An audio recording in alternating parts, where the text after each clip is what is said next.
Okay, we are back. We are live. Um, Matthews will be with us in a moment. I do not know if Mollis is going to pop in tonight or not. This was kind of an unscheduled stream that we wanted to throw together because we've been dying to get CMRetro on the channel, and just have some fun talking toys, games, whatever we wanted to talk about. Because we did a toy one and we didn't invite him. He's like, "Dude, what the hell?" I'm like, "You know what? You're right. That's fair. It's totally fair."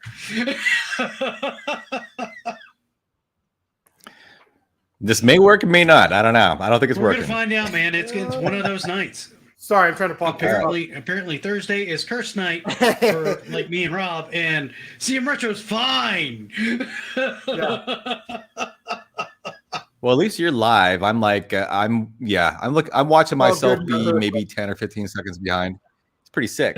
It's like watching a Japanese film where, like, you know, he says something and then he talks all in the very end.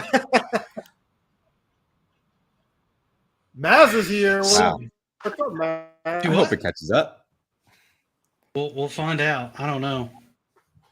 Turn on the comment. So we have a bunch of people in chat. Carla is in here. Here we go. Maz and Power's in here. Cam's in here. Scepter was in here a moment ago. I don't know if he came back or not. Brian F came back. And so we're going to go ahead and just kind of see, since we already know what Rob's been doing, because I just talked to him like 2 days ago. Chris, how you been? What have you been doing? What have you been working on? Like, what's been going on, my dude? I saw you doing Mega Man the other day. That was fun. Oh, thanks, man. I've been working a lot and changing my schedules because I train people at my work. So got to kind of go to their shifts to train them. And just beating up on the backlog. And today I was digging through a box of Transformers. So there's Omega Supreme and Optimus Prime nice in the background for you. So cool. All right. Yeah, you're not going to get any arguments from me with, like, you know, Omega Supreme or Optimus Prime in the background. I'm a huge Optimus Prime junkie. You know, everybody knows that. They saw me pay ridiculous amounts for that last figure. Of which that trailer is supposed to come out this year, which is, I think that figure is going to be 3.5 feet long by the time it's complete. It's going to be dumb. I almost jumped on the Lego Optimus Prime, but looking at Lego's price tags now, it's getting to a point. My wife bought that one. Yeah, my wife bought that one. And I pointed that one out to her. I go, look, I know you're not a huge Transformer fan, but this thing actually transforms when it's built. This seems very you. That's so awesome. So awesome. I also completed a Vector Prime today. I found the sword for it, so I was very, very happy about that. Nice. That'll be dope. Mm-hmm. So we're here just to kind of talk like games, toys, things like that we either still like, or that we might want to that people may want to pick up this holiday season, and any games that we've completed or want to complete or want to get started on and all that kind of stuff. So I guess we'll just kind of go around the room a little bit, chatting about it and just kind of shooting the shit for an hour and a half, however long we feel like talking. Chris, why don't you go ahead and kick us off, man? Well, do you want to talk about backlogs or kind of the games and goals? Dude, it's up to you. Whatever you want to talk about, man. We'll go any direction. I'll start with the games that I beat in 2022. As we're coming to the end, I usually make a video at the end of every year. You know, the games I beat with the top 10 games that I had the most fun with, that kind of thing. And we've 57 games this year, 57 new adventures. Games I'd never. I think I beat maybe 5 this year. And 27 of those were Nintendo games, which was in line with my goals because I wanted to beat some of those childhood games, some of those games that people consider like hidden gems. And then, of course, Mr. Matthews has a series of NES Hard, the 10 hardest games according to the internet for the Nintendo. And I really wanted to kind of focus and finish off this year. And we were able to do that. So all the challenges were met, which is great. Nice. Rob, what you got, man? I got disappointed because I'm still lagging behind in the video, which is annoying. I think you guys should just kind of vamp for a little bit longer. I'm going to go ahead and just do a full reboot. Okay. And hopefully be back in just a couple minutes. Okay. But hold that thought. All right. Tell some jokes and do some impressions. I'll be back. I don't think I want to get clipped like you do. He got clipped the other night for doing his impression of Uma Thurman. It was actually quite funny. I can do a pretty good Macho Man, yeah. No, there you go, guys. Here's another one. We got a Macho Man Randy Savage. Oh, there's some bros popping in. Fantastic. I would just talk like Christopher Walken all the time if I could. You know what I mean? God, he does have a really good voice. It's so weird, but it works. Yeah. Yeah. What games have you been playing? Like, what sort of what's been going on with I just booted up Tunic today because I wanted to try that out. I heard it was kind of like Souls meets Zelda. So far, it's pretty fun. It's a little more Souls-like than I might like because I'm not a huge fan of Souls games. I've been playing some Vampire Survivor. That was also on Game Pass. I finally completed my first 30-minute run on that. That game runs. I don't know if you played it or not. Essentially, what it is, it's sort of like a roguelike survival game where the goal is to survive as long as you can with endless waves of monsters just kind of coming at you that you got to kill. So you can power different weapons, kind of evolve them to get different effects and things like that. If you hit the 30-minute mark, that's it. That's the end of the timer. Death comes out and kills you, and it gives you a game over screen. So I've been trying to at least hit that at least once on that game. And finally did that like literally just before I jumped in here. So that's been pretty fun. So that's been another really cool one. I finished Breath of the Wild this year. That one took me forever. Yeah. Ninja Gaiden. You beat Ninja Gaiden? Did you beat it? Nice, buddy. I finally beat it. And honestly, I beat it a couple months ago, actually, off stream when I kind of quit streaming for a little bit. But I've been still practicing it and been kind of working with Umbros. He's been kind of coaching me a little bit here and there. Primarily because he knows a lot of tips and tricks for speed running it. And that helps me get just cleaner at running it. And I kind of wanted to do like at least maybe a 1cc or 2cc run on it to wrap it up. That would be kind of ideal because I don't like having to like continue like 9-10 times to get something done that just bugs me. So it's kind of a personal goal. I'd really like to 1cc it, but I don't know if that's quite in the cards. We'll see. But I'm still kind of practicing it and stuff like that. So I may try to stream that one again just to kind of knock that one down. I beat Forgotten Worlds this year. I beat that one kind of randomly because I booted it up on my Steam Deck and I was playing through it. And I'm like, you know what? I'll start practicing this one because once I get done with Ninja Gaiden, this will be another one for me to chew on. And then I beat it in like a day and a half. And I'm like, what the hell happened?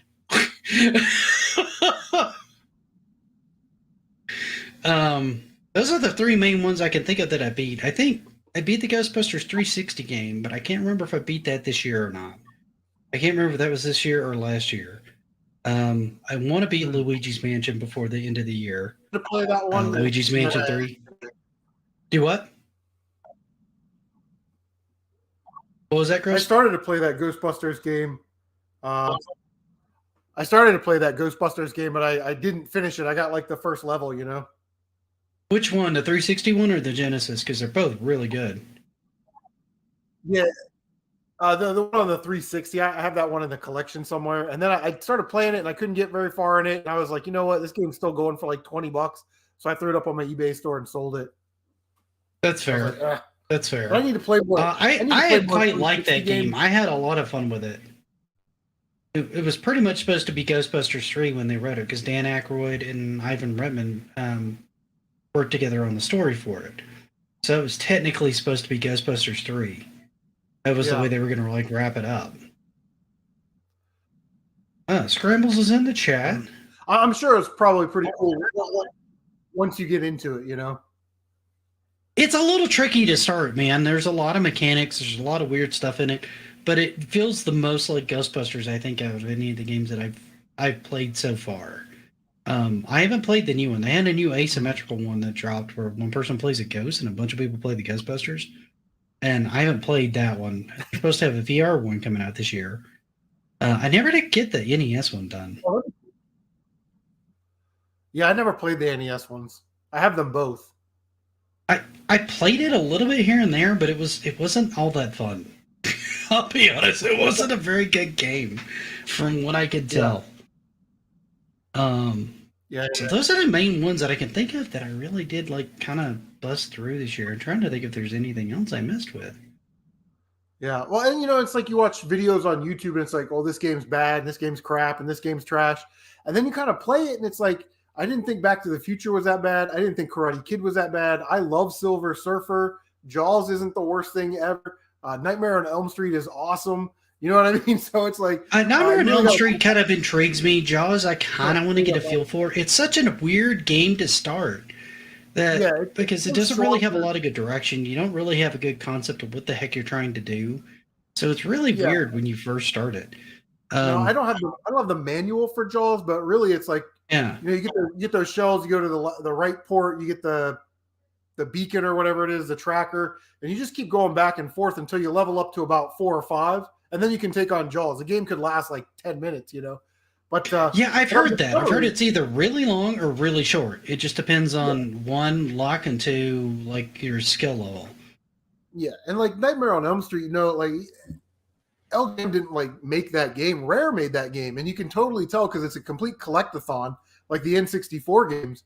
But it's like you get that LJN little Rainbow of Death on there, and you don't really realize sometimes that on the Nintendo, especially, a lot of these publishers didn't create these games. It was like Atlas, Rare, all these other companies, and you really can't judge it by the LJN or the Jaleco tag. The Milton Bradley tag actually is another one. Yeah, Milton Bradley was a big one. If you'd have told me 15 years ago that Milton Bradley made good games on the Nintendo, I'd have told you to get out of here. But Time Lord, that's a Rareware game, so.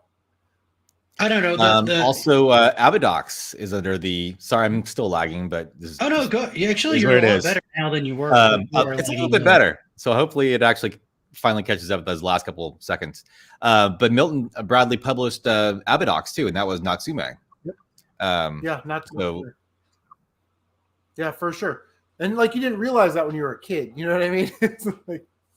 Well, I honestly didn't even realize LGM was a bad developer. I never paid attention to the developer outside of like Capcom and Konami when I was a kid. Those were the main ones I remember really paying attention to. Yeah. I didn't know Ultra was Konami. I didn't really know anything about LGN. I didn't pick up a lot of those games because I just didn't pick up a ton of movie tie games outside of like Goonies 2 when I was a kid. Right? So it just wasn't one of those that I had a lot of experience with them. And then I grew up and everybody's like, oh, well, this is trash and then it's trash. And I'm like, okay, well, that does look pretty bad. I haven't tried it or anything, but it looks pretty bad. And then I find out exactly what you found out, that some of the LGN games were made by now heavy hitters. It's some of their early stuff, right? Yeah, so, Jaws actually was Jaws was Westone.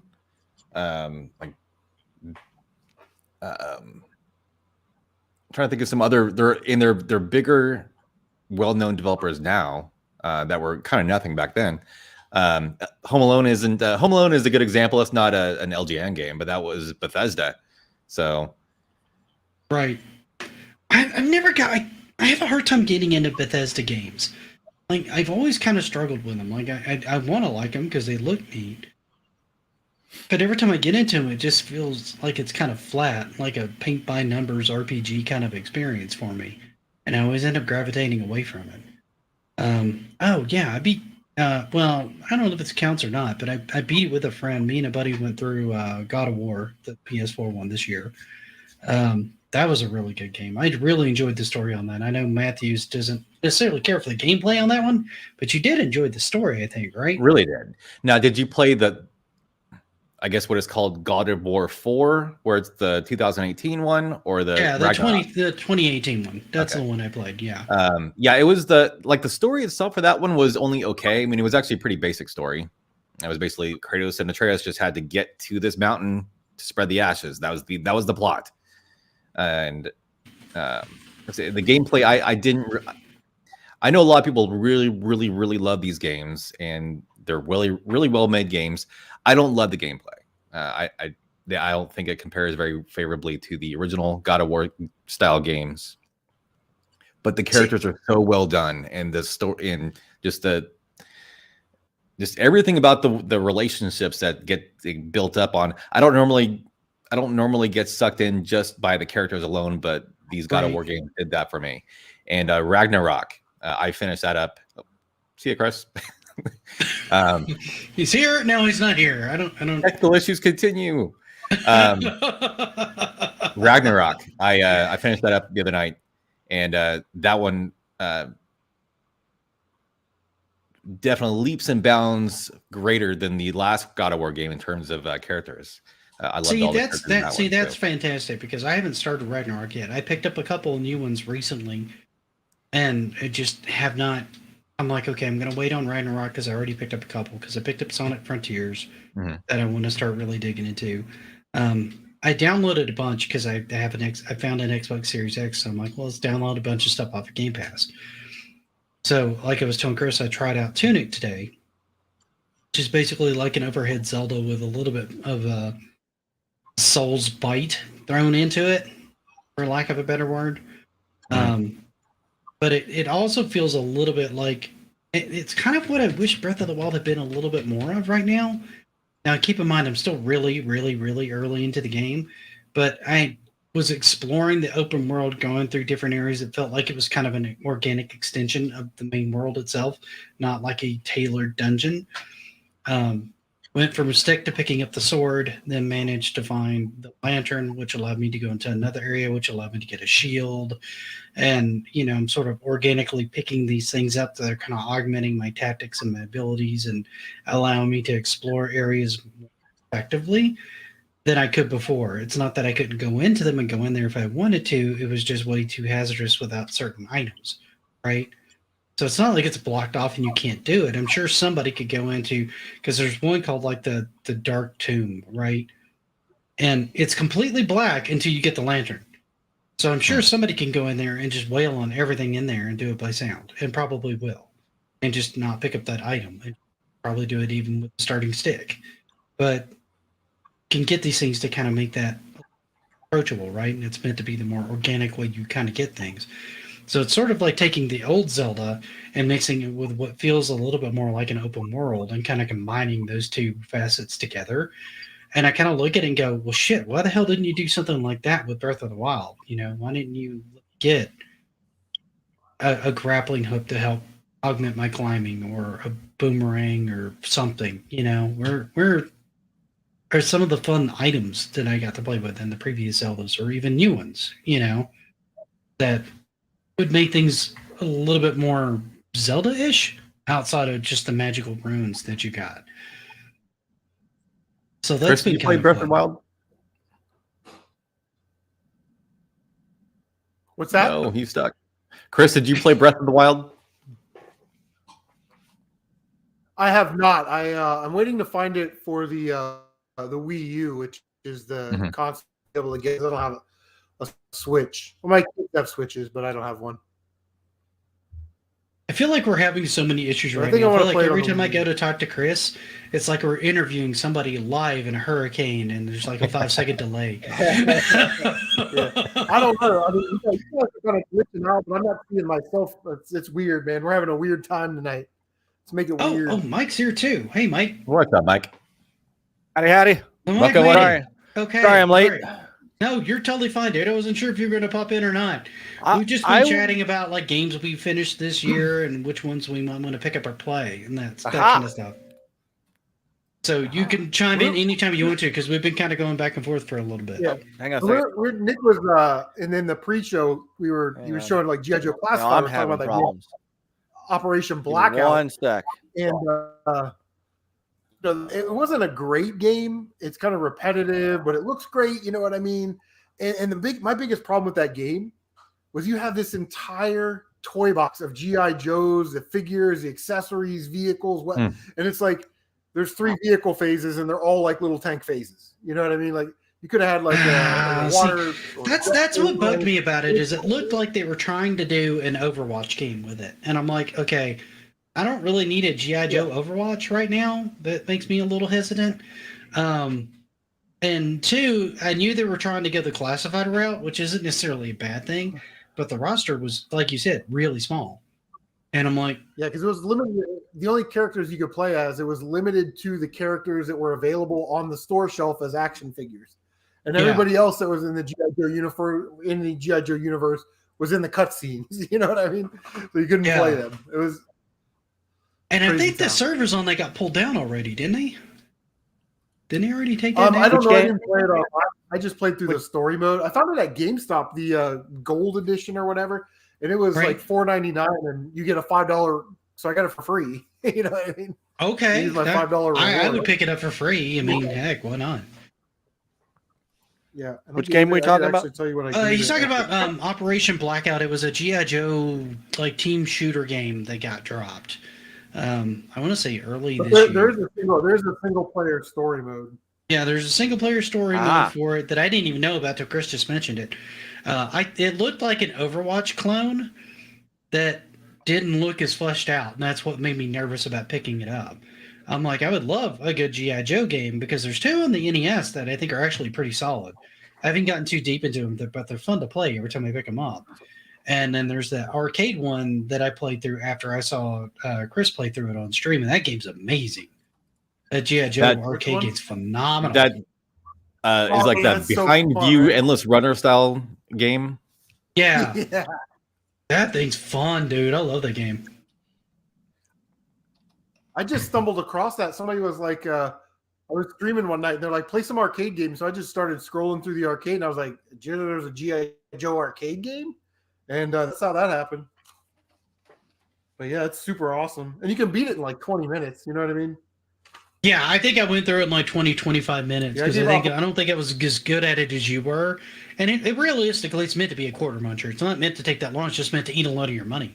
You were smart that way. Yeah, for sure. And that's, when you play arcade, when you arcade games, it's unlimited quarters. So, you're monitoring the chat and trying to play the game. It's perfect because it's like, I'm not trying to be the best at G.I. Joe arcade. Right. So we can die and use continue. Yeah, I'm sure there's somebody that can like 1cc that thing somehow. I don't know how you do it, but whatever. And see, Spoot's the same way with me. He's like, Zelda's his favorite game series, but Breath of the Wild didn't really blow him away too much either. And I think for people that are like real big core Zelda fans that are really big fans of that series, it felt like too much of a deviation from a formula we liked. It'd be kind of like if you took Metroid and you just made it like a random space shooter as opposed to making it like the exploration game that it is. And some people would love that. It would probably be a lot more popular if they did that. Seems like a lot of people loved it because it can. Oh no, tons of people love Breath of the Wild. It was hugely popular. There's tons of people that it's like their favorite Zelda game ever. But half the people that played that, they don't like Zelda normally, and they don't like Nintendo normally. And most of them got rid of their Switch when they beat it. Not me. Chris Rose. This night has been very difficult to talk. It's been one of those evenings. I think we lost Chris. Chris, you're frozen and we can't hear you, my man. He's fallen and he can't get up. And he can't get up. Wait. Hang on. And then everybody popped up. Okay, so it's better. We have some movement and digitized noise. Hello. Okay, that's better. Okay, that's better. I feel like StreamYards is having issues tonight. I don't know if it's our connection or if it's just StreamYards. Yeah. You're supposed to be able to have 10 people in here, and we've had more than 4 in here, and it's been fine. Yeah, but you guys are okay. It's just CM that's freezing for me. Well, Rob was having issues earlier too. He came in and he was frozen, and then before when I first came in, they said I was frozen when I didn't show frozen on my screen, so I had to jump. You were frozen. You called us liars, but you were frozen. It was not showing frozen on my side. It was a picture is also going to be frozen, sir. Yeah, so Spoonscoot's basically saying that it gets the appeal of the game, and I did too. It just didn't feel like a Zelda experience, and that's really what it boiled down to me. The old Ninja Turtle toys from the 90s, yeah, those are great toys. We're gonna I have one right here. It's the squishy head Raphael. Squish, squish, squish. Did not have those. Ah, those are dope. I've got a Rocksteady and Bebop around here somewhere, like the original ones, with those same kind of squishy heads, because it was basically the He-Man toys redone with different colors. I don't like that they. I know that the quality of the hard heads is better, I'm sure, and the rubber on the squishy heads, it discolors. So I don't know. You can't tell on the camera, but his actually head looks pretty decent overall for the age of the figure, man. Yeah, I thought so too. I love the squishiness of the heads. So it's always kind of like a bummer when I find one. It's got a hard head. All right.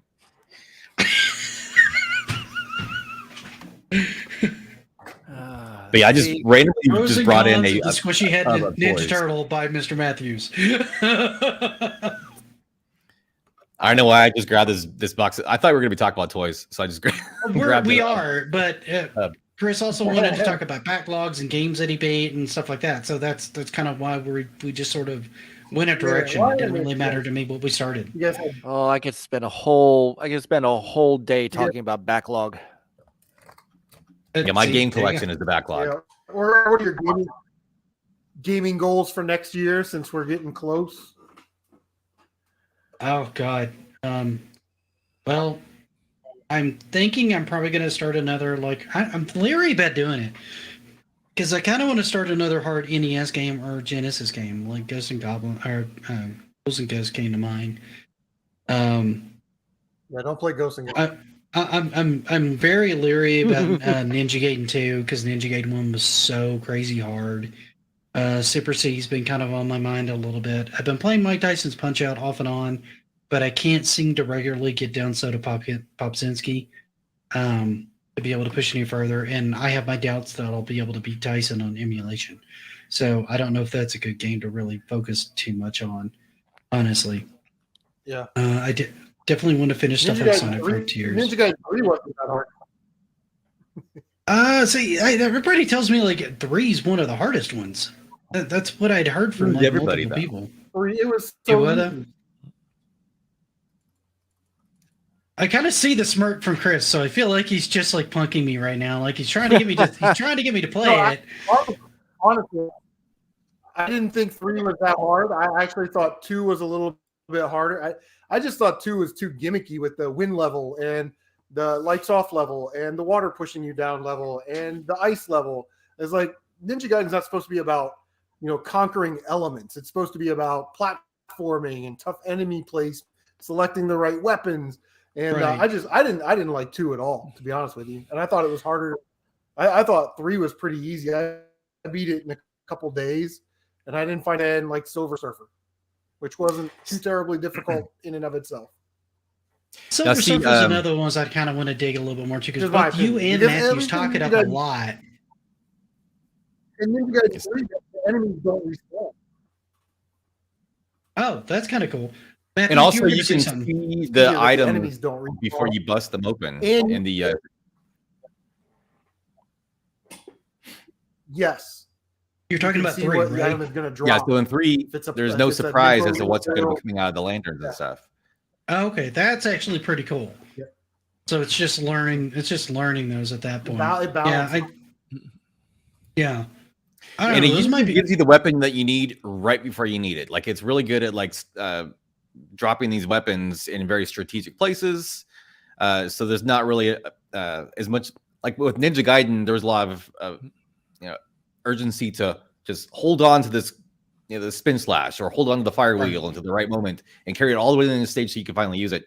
In Ninja Gaiden 3, the weapons come up as you need it. Like when it drops a fire wave weapon, it means there's very quickly going to be enemies coming in from the top of the screen, and vice versa. So it's very there's some parts that make it more difficult than Ninja Gaiden 1. Final boss. What's that? Yeah. What was that, Chris?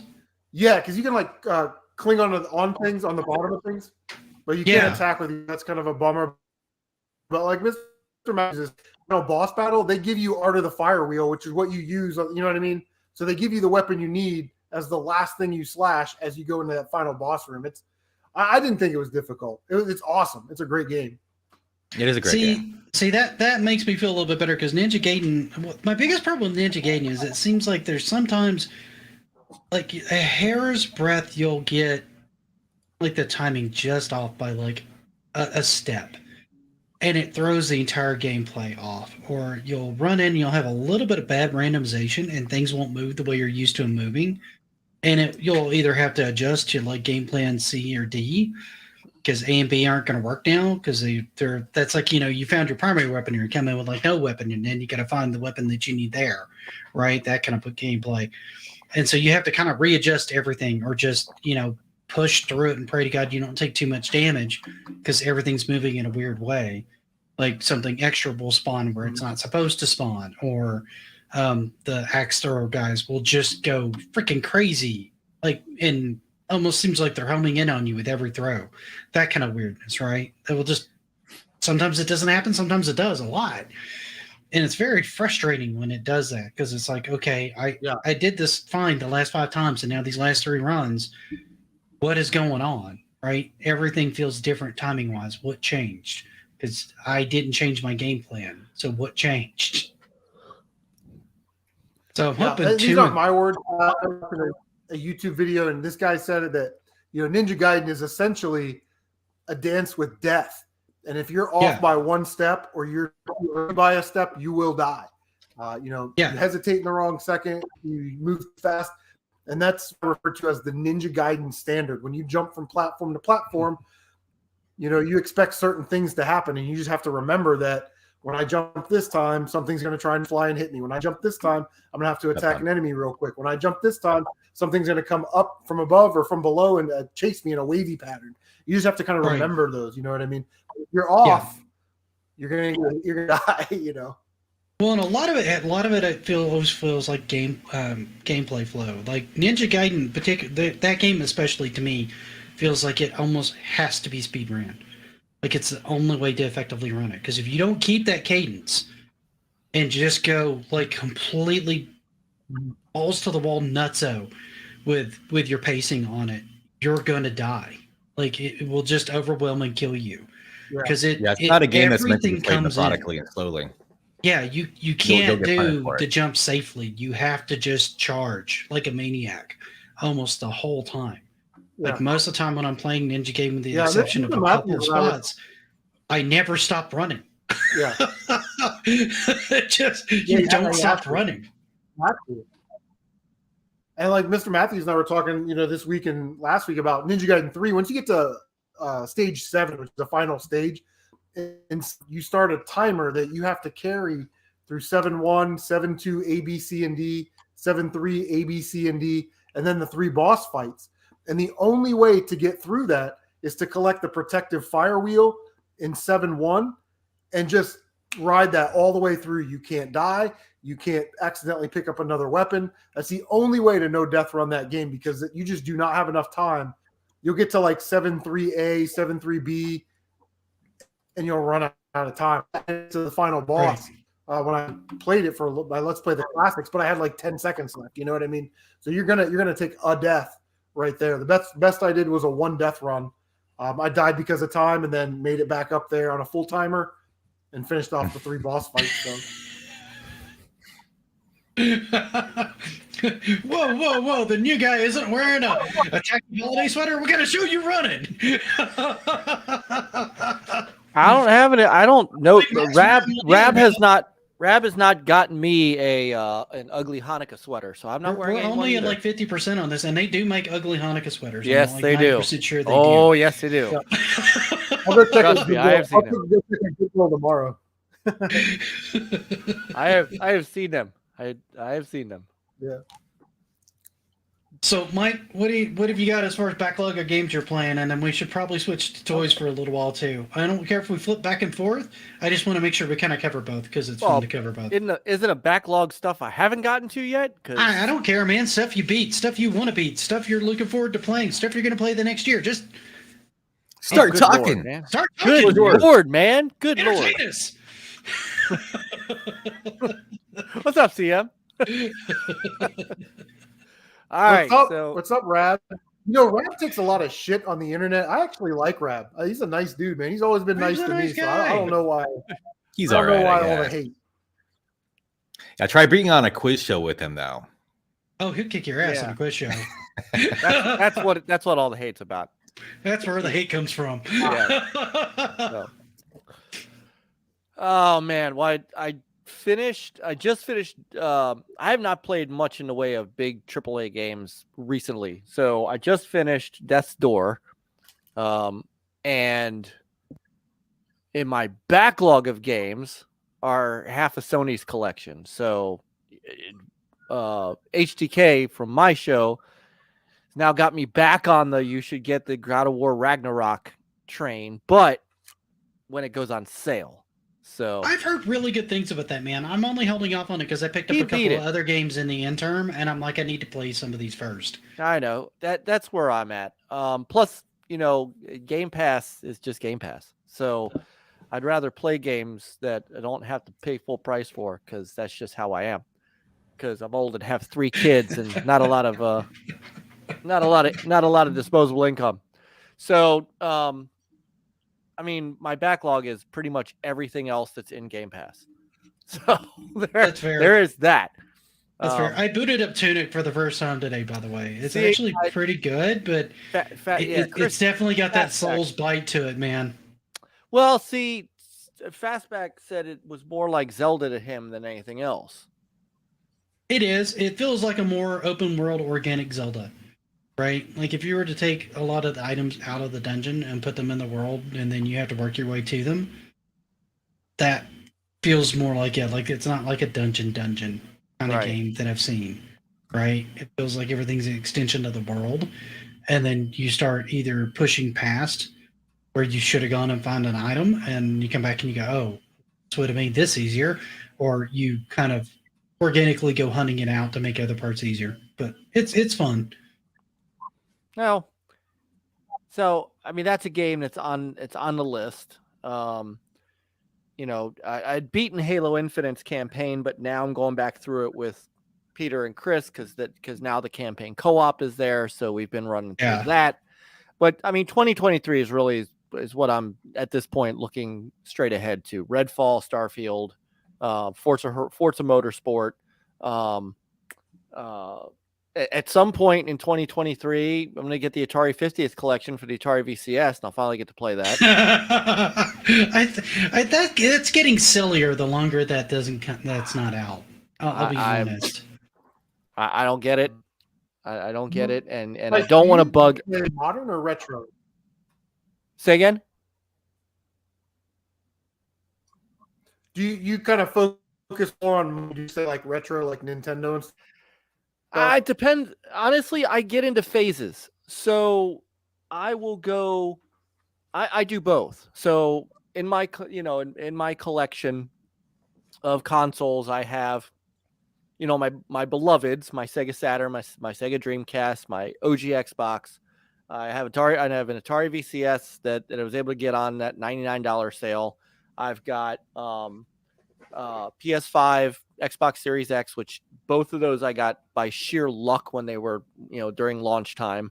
And so just, it depends. I'm mostly, when I'm playing modern stuff, I'm mostly an Xbox guy. And Game Pass has been very good to me, for years. But man, I love to go dipping back into my catalogs. I mean, I'll spend days. I'll spend days on my Saturn. It's still, my Sega CD. Like I use my Atari VCS to emulate all my Sega CD stuff because I don't want to spend $300 to go out and get a new, Sega CD drive that might break down on me. So I emulate my discs, and I still go back and play a lot of Sega CD. It just depends on what my like how I'm feeling in that time period. So I do a lot of get back to on this show that we kind of get out of the habit of doing is trying to go the video game where we go through and either play and try and experience as much of it as we could or beat a video game. Because we did oh God, what am I drawing about? Toe Jam and Earl. I don't know why. Toe Jam and Earl, yep. And then we did um, Zero Mission. Oh, not Zero Mission. Metroid. Metroid. Yeah. Yeah. So Which I liked. we did Other M. Other M. Yeah, Other M. I was shocked that that game held up for me. I thought I was going to dislike it playing it again, and I still pretty well liked it. I mean, it wasn't the best Metroid game ever, but it was still a very fun game. I forgot I have my GameCube, but my GameCube isn't hooked up at the moment. So yeah, I kind of use my Wii U now if I want to play GameCube games, but buying the games is the expensive part of the GameCube. Not actually getting a GameCube. Yeah. My God. I know. I only use my Game Boy adapter now. And that's I've got a Game Boy adapter on the GameCube, and I don't know how I got it. I don't remember how I got it. I got a PSVR sitting over there, and I'm probably going to have to hold on to that in my PS4 because there ain't no friggin' way in hell I'm spending $600 on a PSVR 2. So the VR headsets have started getting stupid. Yeah. They really have. Really stupid. The Quest 2 jumped up to $500, and honestly, I don't think it's quite worth $500. No, I'm just going to bogart my son's. I mean, it's a good system. I've got it. I use it, but the battery life's kind of shy on it now. Like, I want to say if I really play it a lot, like if I do some hour-long sessions and stuff like that, I'll get 2 and a half play sessions out of it. So it's kind of about 2.5 hours, maybe 3 hours of battery life, and that's just doing something like freaking Beat Saber, man. That's not doing anything like Half-Life Alyx or anything like that. That would be really intensive. So, I'm often a little confused on the battery life of those things. And then I'm kind of waiting on Steam to come in because this whole thing with Meta, like they like being the fucking Facebook Messenger on my Oculus Quest 2. And I'm like, no, absolutely do not do that. No. I don't get in my VR headset and have a freaking conversation on Facebook freaking Facebook Messenger. No, get that crap off my headset. The hell? That's immersion for you, man. Immersion makes you feel like you're really there. I don't know. The other thing too that I have gotten into, it is. And the other thing I've gotten into, I really have been impressed with the Atari Recharge stuff. Gravatar, Yar's Revenge, and Breakout are my 3 favorites so far. Missile Command, not so much, but I heard they made some changes that I want to go look at. But I've really enjoyed my VCS. Not many people have one. I know it's not everybody's favorite, but I've actually enjoyed it, and it makes a hell of an emulation box. I wanted to grab one when it went down to $250 for Black Friday, but I still had stuff to get Nicole for Christmas. I knew I had that trailer thing coming for my my Robotic Prime, and I'm like, I can't spend the money on it right now. It's just not a good time to do it. So it sucks because that's right at the price point that I was okay dipping into one. $200 to $250. That's a fair price to me. $250 is a fair price about that. Not as fair anymore. Not to me. No, it's not worth $400. But $250, it's worth $250 for what it does. For that controller, for that classic controller with the spinner module in the middle, I continue to be impressed with that. So, I did get confirmation that controller just works on PC. So it does, but the spinning part of the stick does not. See, Luke was telling me it did. I know he said that, but unless I think the only way you get it, I think you can program it, but it's not native. Like I've tried it with RetroRoots, and it doesn't pick it up. Okay. So now, would it work with the recharge stuff specifically on Steam? That's what I'm thinking. I'm thinking it's there. Like if it recognizes that controller when you boot up those games, it would find it. Now RetroRoots, it wouldn't have any idea what to do with that unless it was told what that controller was. Right. And nobody's probably bothered to program it. Right. So. Yeah, I'm sure at some point somebody will, because that's a great feature. That took me by surprise. I mean, it honestly did. I was if you ever watched my unboxing of my controller video that I did on it, I was unsure about the build quality of that controller, but it's been rock solid. And playing Tempest 4000 with it, questioned the Atari 2600 controller's durability. Well, yeah. I know a bunch of people broke tons of those. No, but playing Tempest 4000 with that stick is sublime. So we've put Rob to sleep. Chris Lord. Nah. Tapping on I saw screens. the local game store. They have Arkanoid on Nintendo with that Taito controller for 160, and I'm thinking about getting it because I got like saw 300. that. Oh, I could see picking that up. Who All was it? that. Damn. I think it's Scrambles the Dip Dealer Never- that has never- one of those too, and he was showing it to me. Never That thing's see that kind of controller. dope, man. That's It's a like a cool little square with a controller. little button on top. Yeah, it's just got the Tweaking little nipples. like spinner looking thing on the top of it. Yeah. Yeah, it's cool. It's a shame that only works with just one game, right? I know. Although it You got apparently a works choice, on the promise. Famicom version of God, what's the name of that? There's like a kind of like a it's not a racing game, but what's that series where you're like a cop and you're chasing down the bad guys on the road and you have to rein them until they're APB? Chase HQ? No. Is it Yeah, APB? Is it Chase? Okay. Or are you? Well, it depends on what game you're talking about. If it's Well, it's a title game, so there's. Oh, it's that. title. So- Okay, that's Chase HQ. Okay, You were- so you were the Arkanoid controller works on the Famicom version of Chase HQ. Allegedly, I don't have the game to find it though. And I think Scepter Cyber. I think Arkanoid 2 might also have its own unique Arkanoid controller. I think. I might need confirmation on that. And speaking of controllers, Nick, did you get the picture I sent you? Yes, I did. I sent Okay. you a reply on that the GameCube keyboard controller thing. Yeah. Yeah. I had seen pictures of that one or two times, and I didn't even know that thing existed until I started. I was doing some today digging. years old, as the kids say, when I learned that that thing exists.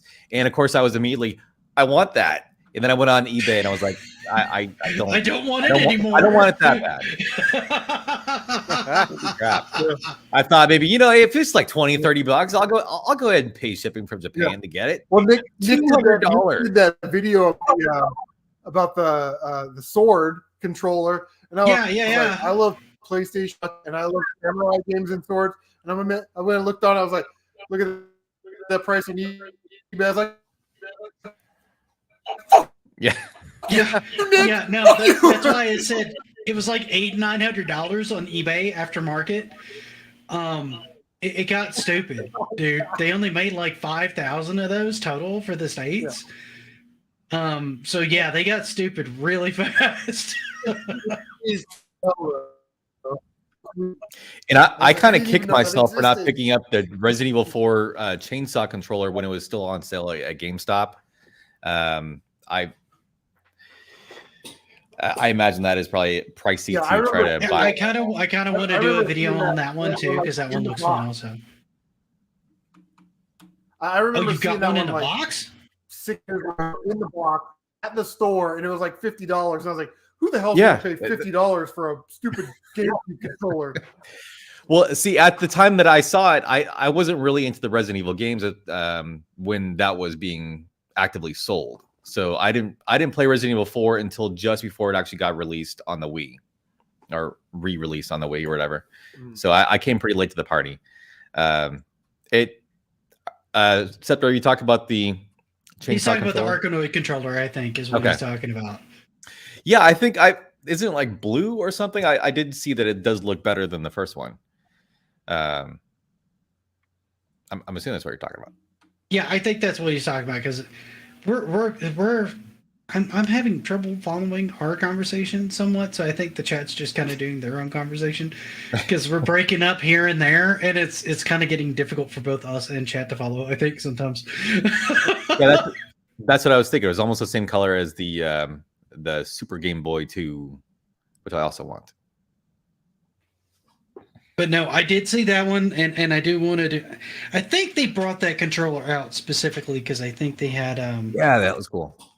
That is a neat looking controller. Yeah, that is That's nice. so freaky looking. And I that looks like it would actually though be comfortable. What's with up, it being James? Thanks for long like popping that. in, man. Hey, James. But it looks like you could put one hand on it and use the other hand for the spin. That looks like it would be comfortable. Yeah. Yeah, I think, and that's very similar to how the first one was designed. So I think pretty sure that's what they were going for, right? You either just set it on your lap or you set it on a table or something directly in front of you, and you just use it that way, right? Right. Back said he wished I had the money for the Resident Evil 4 Chainsaw Edition when it released. He pre-ordered to play it on the GameCube. He's been playing Resident Evil 2 on the PlayStation 1. See, I need to try to give the Resident Evil series another shot. The only game I ever played in it was called Veronica on the Dreamcast, and the tank controls, I didn't care for that. Yeah, I've never really played Resident Evil. Yeah, and I struggled with the very first disc. It was a 2-disc game, and I got to the end boss on it on my first playthrough, and that Titan or whatever it was in the back of the plane just kicked my ass because I had no ammunition left because I wasn't playing it like a survival game. What's up, 2 Brad? episodes in 1 week. Yeah. We wanted to do like another one just to hang out with CMRetro, who we've not been able to really get on the show, and this is the best night for him to pop on. And Nick hasn't stopped smiling since. I know I haven't, and I'm frozen again. And he's frozen. Damn it. You know, CM, if you'd have come on Monday with us, I bet your internet would be working better. You know what? I'm tempted just to leave it frozen because you working guys are fine. moving and sounding much better with me frozen. So maybe I just sit there with a goofy smile on my face the Maybe rest it's of the show. you, Nick. Maybe it's you. Yeah, well, it probably is. Yeah. It probably is. No, I always wondered because Capcom and Disney on Nintendo, like the Disney afternoon games. Because I played through Tailspin this year, which wasn't too taxing. But I was like, why did they never make like a Gummy Bears game? Yeah. That would be That would've been great. They bounce here. That and would there be and really everywhere. cool, actually. High adventure that's beyond compare. They are the Gummy Bears. Like, why would you not make a game? That'd be an easy game to make. It seems like it's the only one they didn't make one out of because they did Darkwing Duck and 2 DuckTales Great games, Tailspin, Rescue Rangers, 2 Chip and Dale games too. 2 Chip and Dale games, yes. Yep.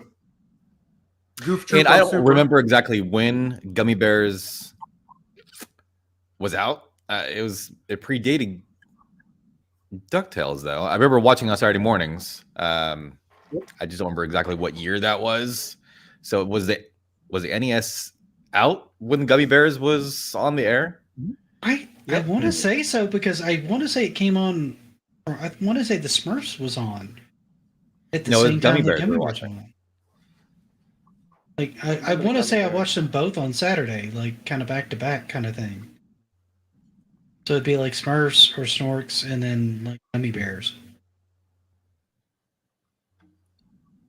It's Gummy Bears is the because missing Disney afternoon game aired we wanted prime needed. time, prime Nintendo time.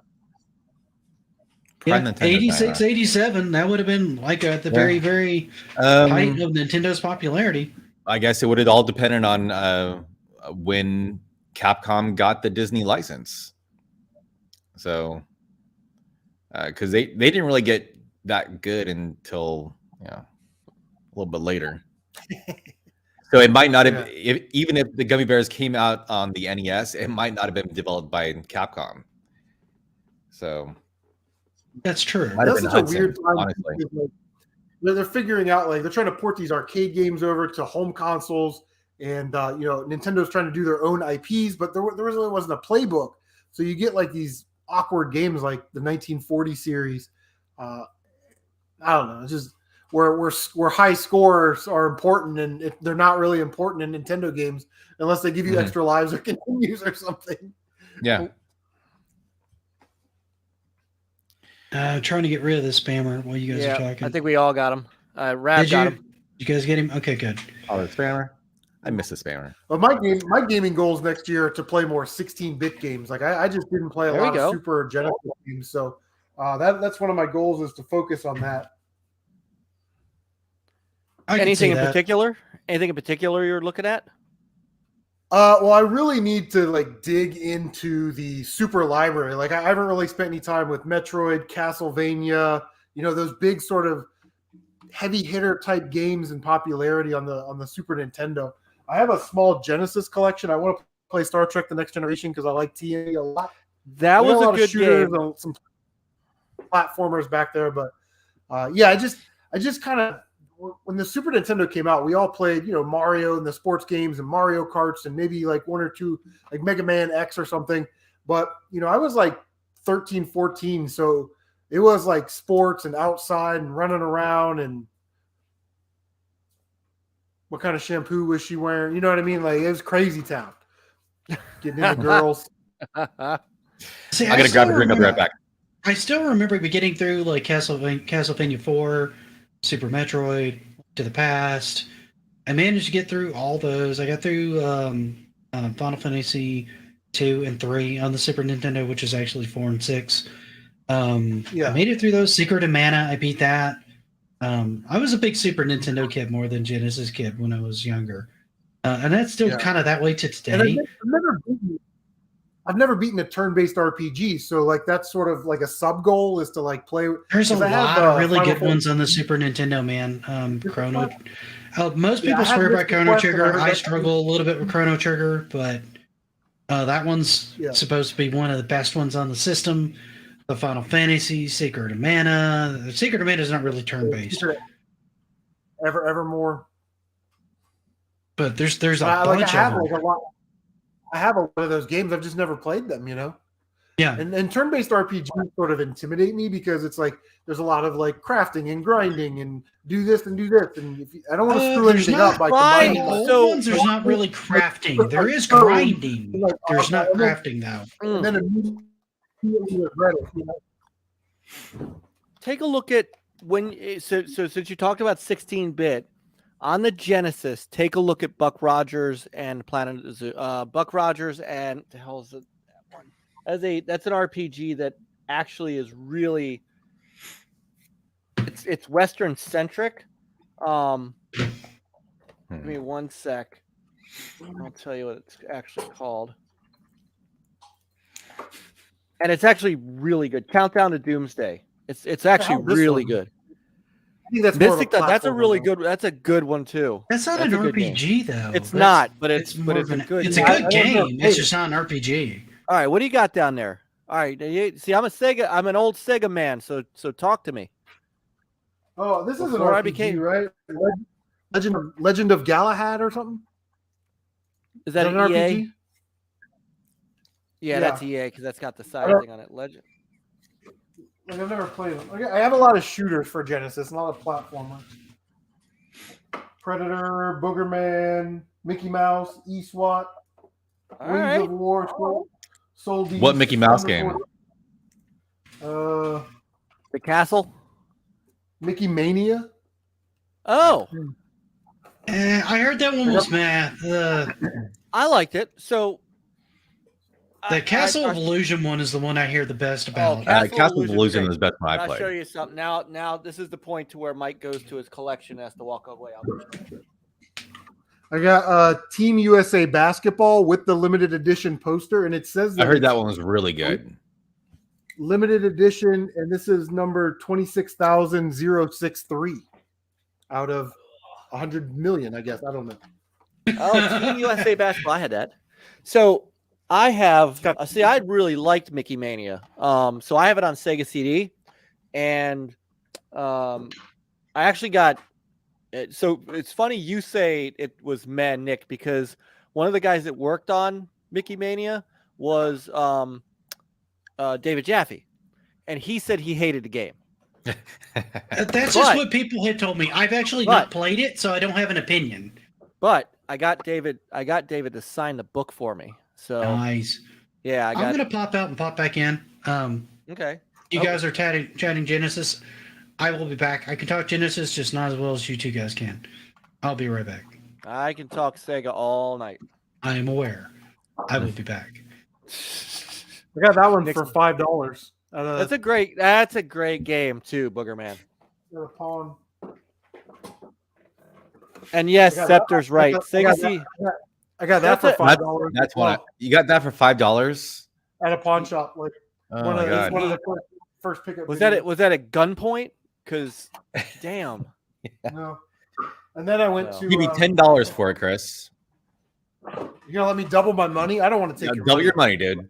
Are I we went to, lowballing Chris on things now? Is that what we're doing? I went to my favorite game store, Maxine's Bargain Box, and they had Soul Dees for $60. And then I said, "How much is that? How much is that Shadow Dancer?" And they're like, "Ah, you're here all the time. Just take it." So come on. I'm telling you, relationships are important, and how you talk Yeah. to people is important. You know, so Well, especially if you have like a regular store you go to. I See, think yeah, that's for the sure. key thing too. If only what you said could reach a whole lot of people, CM, because you are more right than you could possibly Oh. know. Right here. So Soul Feast is great, or Soul Dees is great. The Sega CD launched with a CD version of that game with a soundtrack that kicked ass. It was the same exact game graphically, but it just so you have Soul, so you know what I'm talking about. Soul Feast, yeah. Yeah. Well, that's Came in the little cardboard thing. Yep, along with remember the others? I actually had that one. It was like Sherlock No, Holmes. I'm not a Sega That's, Sherlock that's Holmes. okay, Mo. This I don't do pop quizzes on this channel. Sherlock Holmes, and came with the trilogy of Columns, Streets of Rage, and what's the third one? Golden Axe. Golden Axe is on everything. Yep. Yeah, But yeah, the one I wish they would finally port over officially to a console, because I only ever see it on the arcade, is Revenge of Death Adder. That's like my favorite one.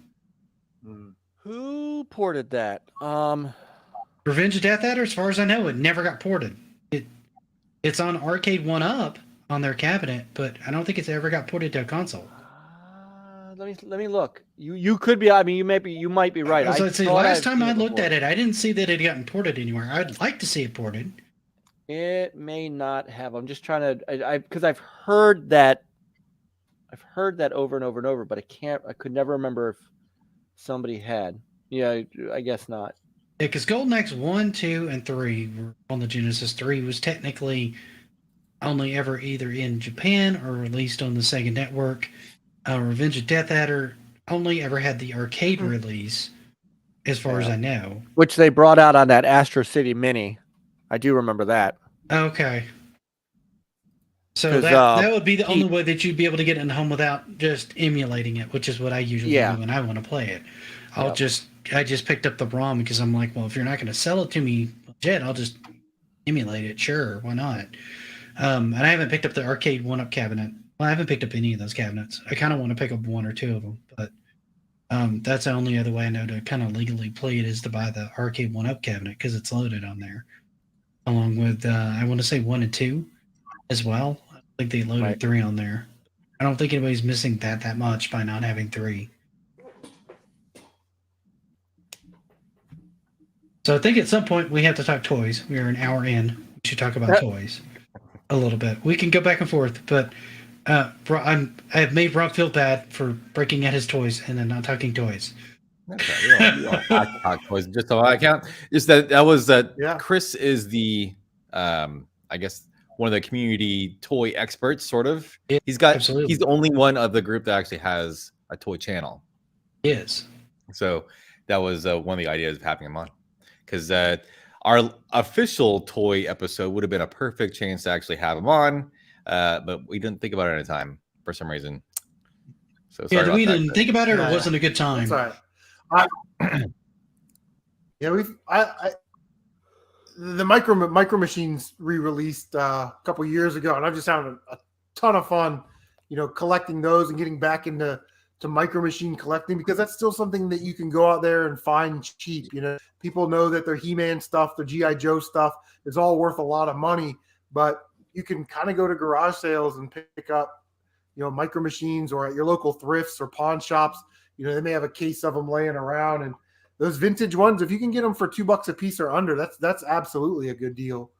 So, but yeah, a lot of the Micro Machine stuff, especially since they've been introducing.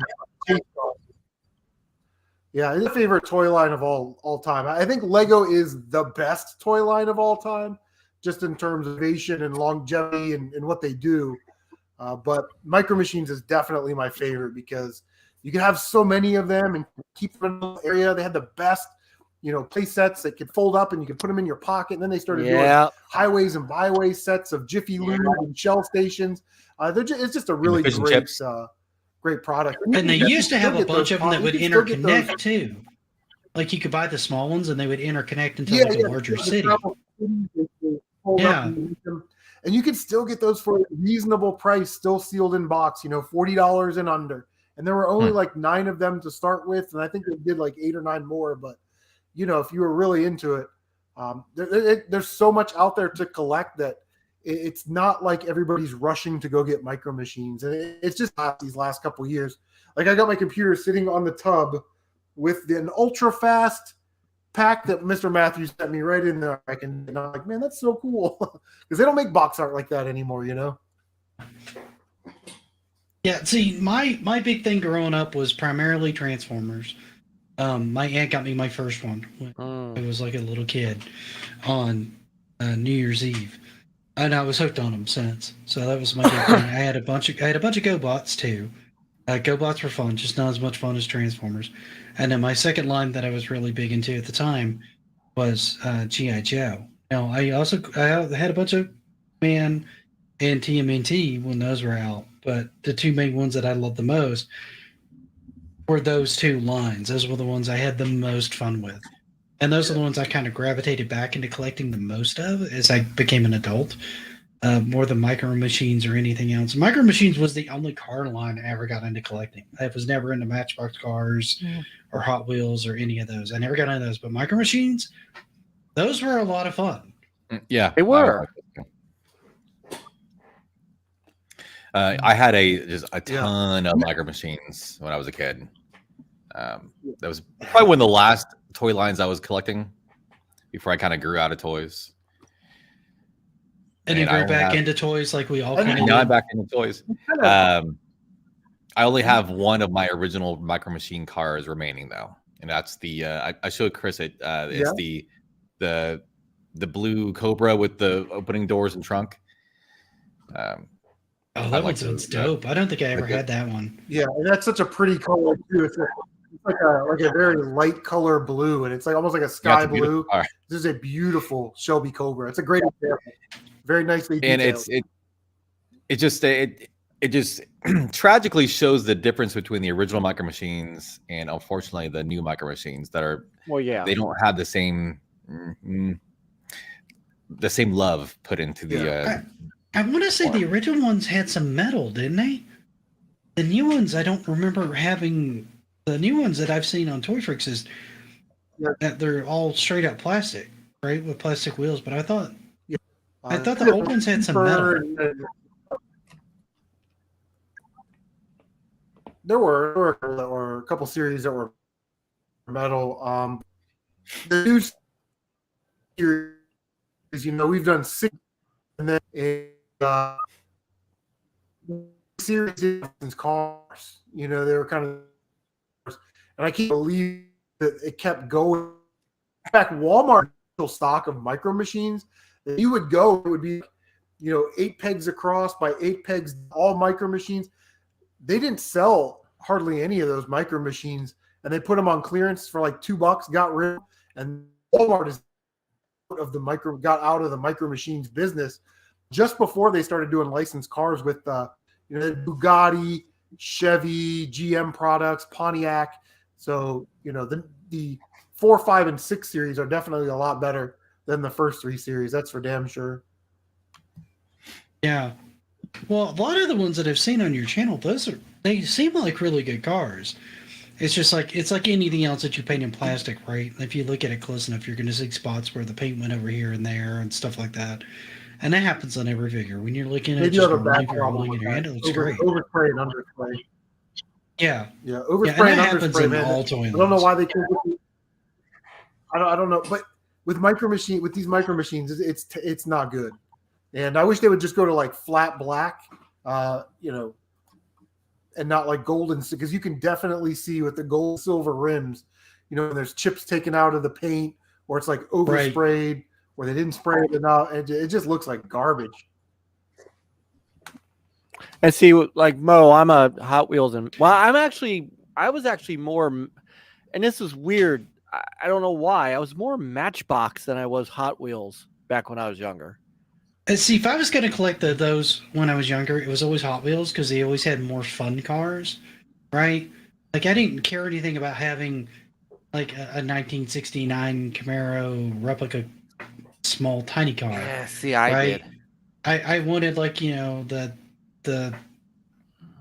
Scooby Doo van, the Mystery Machine, or the A-Team car, or some sort of crazy shark with an engine in it and The shark wheels. Hot Wheels stuff. was my favorite one. Yeah, stuff like that. Or the dragon, or I think it was the dragon that was in that line too. Right, stupid stuff like that. That's the kind of stuff that That's I wanted. stupid as awesome. No doubt. And people that I really liked the realistic vintage kind of stuff. Well, and a lot of people do. I mean, that's why you kind of have both lines. I was just, I wasn't a big car kid growing up either. So, it wasn't like, get that and be like, oh, well, this is going to be like, my dream car one day or anything like that, or get it just for the realism of the car. I wanted, a stupid cartoon car. I wanted a crazy cartoon car. That's what I wanted. Not fair. My favorite Hot Wheels were like the ones that they would smash, and then it had a little hinge in the hood and flip, and then it would. Or on the side panel. Like I had a bunch of the ones on the side panel, and the ones you ran under like hot water and they change color, or you put them in cold water. I didn't have any of those. Color. I had some on the side my panel. kids, my kids have those. The water changing. Yeah, those are awesome. Yeah, see, Mo was like the cars were supposed to be his. It was his dad that collected them. And well, it's kind of funny because you go to like car shows when they usually have some kind of swap meet, usually only for car parts and tools and that kind of stuff. You will always find a vendor that is selling Matchbox. I'm assuming it's probably Matchbox or Hot Wheels. So still on card because they're still being sold today. So and you can get them so cheaply that these old car guys are still buying these old Matchbox cars just because they're little tiny replicas of the cars they love. Yeah. And those are the only toys you'll find at those automotive swap meets, unfortunately. I've looked for video games. They don't got nothing. So that's kind of, well, that sort of makes not sense. Even because car most car guys are, they're going to be not even car-related video games. I'd settle for like Burnout or something, but no. Yeah, I think you'd be a Horizon guy though. Is that the neon 80s almost like Outrun game? No, it's Microsoft's it's their Forza, it's the non-realistic Forza line where you I mean the cars are all real and realistic, but you're driving through Mexico or Italy and it's more of a free roam kind of driving game rather than a racing game. I think you would love a game like that. It's only a Microsoft though. I'm not only a yeah, PC Imagine this if is you a went to a Microsoft car thing, show man. and found like a real racing game. Well, esports. Why not? We don't race real cars anymore, sir. Yeah, pretty soon cars are going to drive themselves, and we won't even need to have a license. Right. Dude, I don't know if I trust Elon enough to let him drive my car. I'm just saying. I mean, you say something nasty to him on a social media, he'll just crash your car. Yeah, maybe Alyssa Milano can make car choices for us. I heard she'd made a good car choice. She picks only the wholesome manufacturers to buy cars from. You should listen to her. True humanitarians, the people who made that Volkswagen. So. Yeah, that's right.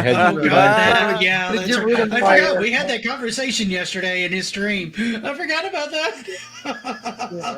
Yeah, I'm gonna get rid of my American-made electric and get a car that was made by the Nazis. Okay. Yeah.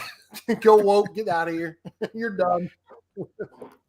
Well, she's not the sharpest tack on the board. But I did share what she was good for. So you did. She was cute in Commando.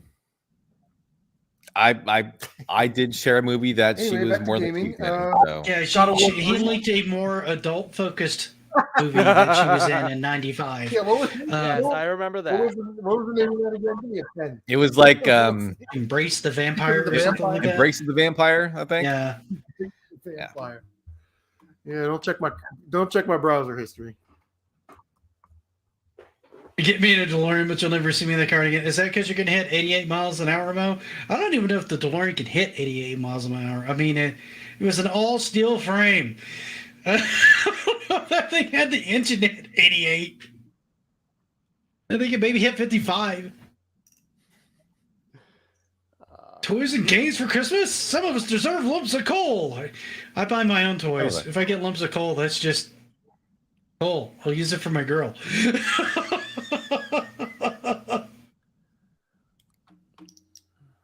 Still need to investigate more. It's worth looking into. It's worth looking into. Oh my god! Remember when we used to just tell pretty people to shut up? You know, like you're pretty. Just shut up.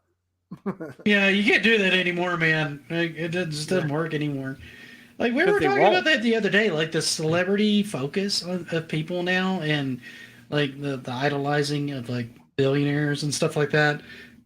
Because now they're more like rock stars than they are just like rich people that we don't like. Because that's how we grew up. Like when I was growing up, man, you look at like a millionaire, billionaire, you're like, okay, great, you made your money, but stop telling me how to live my life. Like, shut up, go enjoy your money. Didn't used to do that. No, we didn't used to idolize them and stuff, but now we do. Well, because of social media. Yeah. Yeah. Like, now literally everyone can be a rock star because of social media. We did worship billionaires a long time ago. We even have a TV show devoted to them, hosted by Robin Leach. Lifestyles of the rich and famous. So Yeah. I mean, And then which that was turned always into there. MTV And then we had Cribs. Yep. You always loved the lavish lifestyles of the rich and famous. It's only been recently that any Joe Blow can have the world at his fingertips with his stupid because opinions. nobody's gonna watch that show. What lifestyles? My favorite Lifestyle. rundown reality star is Tila Tequila. I hate that bitch. I never liked her. Like I felt like if you watched that show, you were gonna get an STD. You know what I mean? Like Tila Tequila. Who is it? Remember that like VH1 show? I'm Robin do. Leach. I'm yelling, and I don't And know I don't why. know why. Oh my goodness.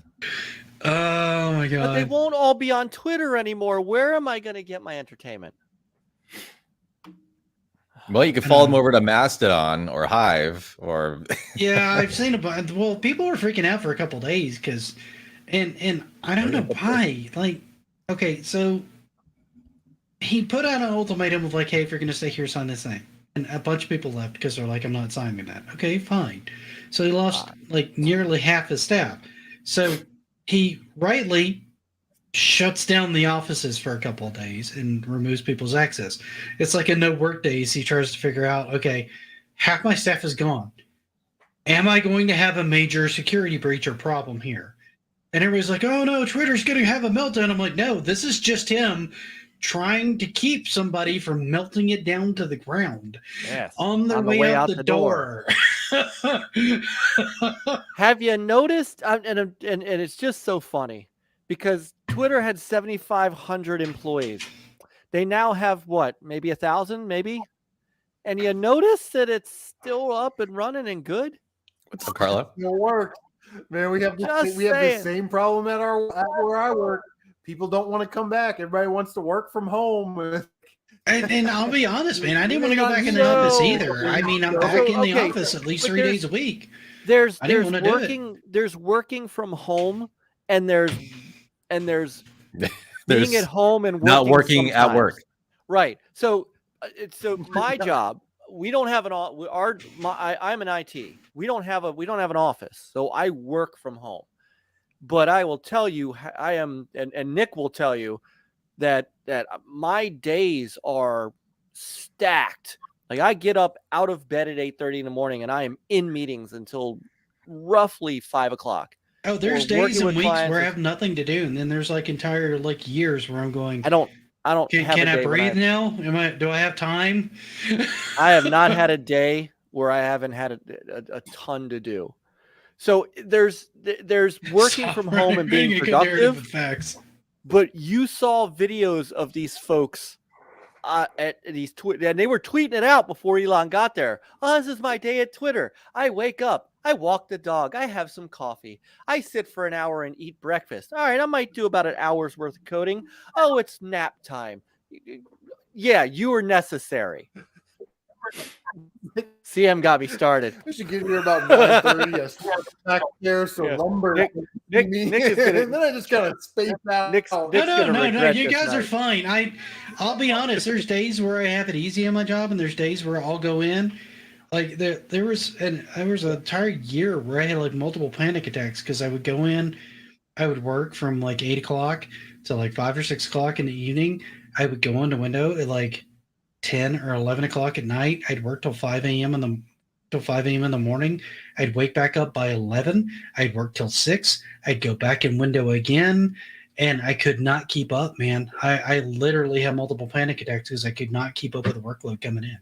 So I've been taking advantage of the times where I can be a little lazy because I'm enjoying it, quite frankly. There's times where I'm like, I need a little bit more to do. And then there's times where I walk in and I'm in meetings all day, or I'm doing this and the other. And then I'm going in a window that night, and then I'm getting up and I'm logging back in, and it's just weird hours. Sometimes it's not hard work. It's just strange hours that I have to work, right? I might work like 10 hours during the day and then work a 4-hour window at night and then come back in and work another 4 or 5 hours at like 10 or 11 o'clock in the morning. Right. And that's kind of where I'm at too. Like our company was virtual before COVID. So my company's CEO had a philosophy of everybody talks about work-life balance. His was work-life integration, right? And the way he would describe it is, I would take my laptop and I'd go out and I'd shoot 18 holes with my son. All right, I'd tee off, get in the cart while he's teeing off, answer a couple emails. We drive down to the next hole. We play, we go, we play. He said, I can spend all day with my kids, still get a lot done. And that's kind of what I do, because my wife also works at home. So I'll work for a bit. I'll go upstairs, get some stuff done, come back downstairs, get a bunch of work done. There are days when I might work till 6, 7 o'clock because that's what my job does. Right. And that's why I have no sympathy for some of these Gen Z kids that cry into TikTok because they had to work an 8-hour day and deal with customers. I don't have sympathy for it, because it's what are you going to do when the real world hits you? And some of these folks have not had that. I work for a college, so when Microsoft Teams meeting, sleep. People that show up drunk, like, it's crazy. Holy shit. That is insane. Yeah. It's insane. It's unbelievable. We got academic advisors that don't want to come back to work. Like, you need to meet with students and parents, right? Like, that's not always an over the phone thing. I think they're just thinking either like Zoom it or Skype it or something, I guess, and do it that way. Maybe, I don't know. I mean, there's advantages to being in the office. Sometimes there's not. I mean, you could be. No, I don't work in academic advising. I have to be there. We're in a 24/7 operation, so it doesn't matter if we go back to lockdown tomorrow. My ass still has to go to work.